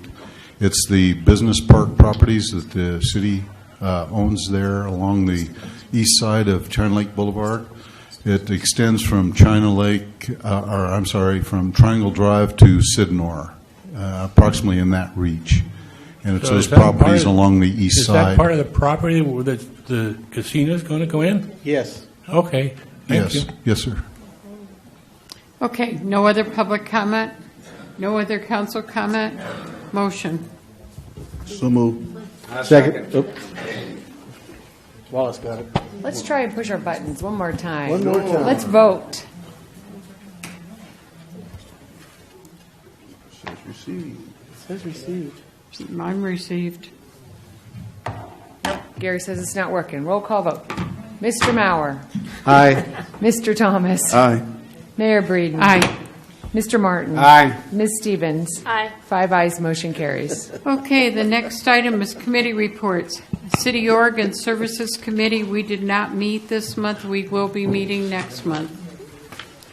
The next item after that is Finance Committee. We did meet. We had 2 items on the agenda, and most of our time was spent in talking about self-insurance, the funding of self-insurance. And what was the other item? Bonds. Oh, we talked about the Refinance. 2 bonds that we have, refinancing the 2 bonds and how much money we save. Unfortunately, the money it would save, not all of it comes in the city of Ridgecrest. Some of it gets spread out to the other entities. But staff is looking at that. It's if it's done right, it's a no-brainer. Hoping Okay. to bring that to council January 17th. We're going to have a busy night that night, aren't we? Yeah, we have made contact with the county, and they are taking a look at our request. So I should know something hopefully the first week of January. Okay, infrastructure, Did you not have meet. not met, right? Did Yeah. not meet. Parks and Rec. We did not meet. Okay, Youth Advisory, the second Wednesday, so do you have not met? Okay, the Action Committee, that would be you. We haven't met yet because you're meeting in September and March. Yes, ma'am. RACVB, We won't meet until the 1st of January. okay, Economic Development, We met and we discussed as Suzette mentioned, we talked about the community calendar and website, and Mayor Breeden made a motion that we go ahead and move forward on doing requests for proposals for companies to start up a city website with a calendar. And this city website's not like our city website. It's more of like a website that we would utilize as a tool for putting out events, letting people know what's here and happening, and keeping it up to date with good pictures, not stock images. And so we'll be looking forward to that coming forward. And then we also talked about what Penn has been up to and who we've been in contact with. We have a hotel or 2 looking at coming, and we have met with Panera, and then there has been some other interest expressed from some other businesses like Ulta and PetSmart. So, okay, Tribal City Committee did not meet. no. So, other committees, boards, or commissions? Kerncog is supposed to be tomorrow night, but it's been canceled. Okay, anybody else? Okay, City Manager's Report. Other than beginning January, Peggy, you and I take over the GSA, so that ought to be well officially. I was a stand-in because Alan was in Paris enjoying himself, so we take over in January. So that ought to be pretty exciting to have the involvement of the city at that level. Okay. Future agenda items. Sounds like we got a lot on the agenda next Yeah. meeting. Everything in the world. So, okay, did anybody have any? Okay, mayor and council comments. Starting Mike? here. Well, I just want everybody to know that your tax dollars are at work. I got a Christmas card from the governor. So pretty one too. Anyway, he mentions that they're reaching out to all the service members, National Guard and everything, that are deployed to try to let them be in contact with their families, which I think is a nice thing. And I just want to wish everybody a Merry Christmas and a Happy New Year. And staff, enjoy your week off. Madam Mayor and Council, Mr. Maurer just echoed everything I was going to say. So I have nothing, and hopefully everybody that's traveling will travel safe and have a good holiday. I say the same thing. Amen. Wallace? Amen. Yes, Merry Christmas. Okay, so we will adjourn then until December 17th. January. Yeah, January. Oh, That's as bad as me. That's as bad as me We've saying already 1917.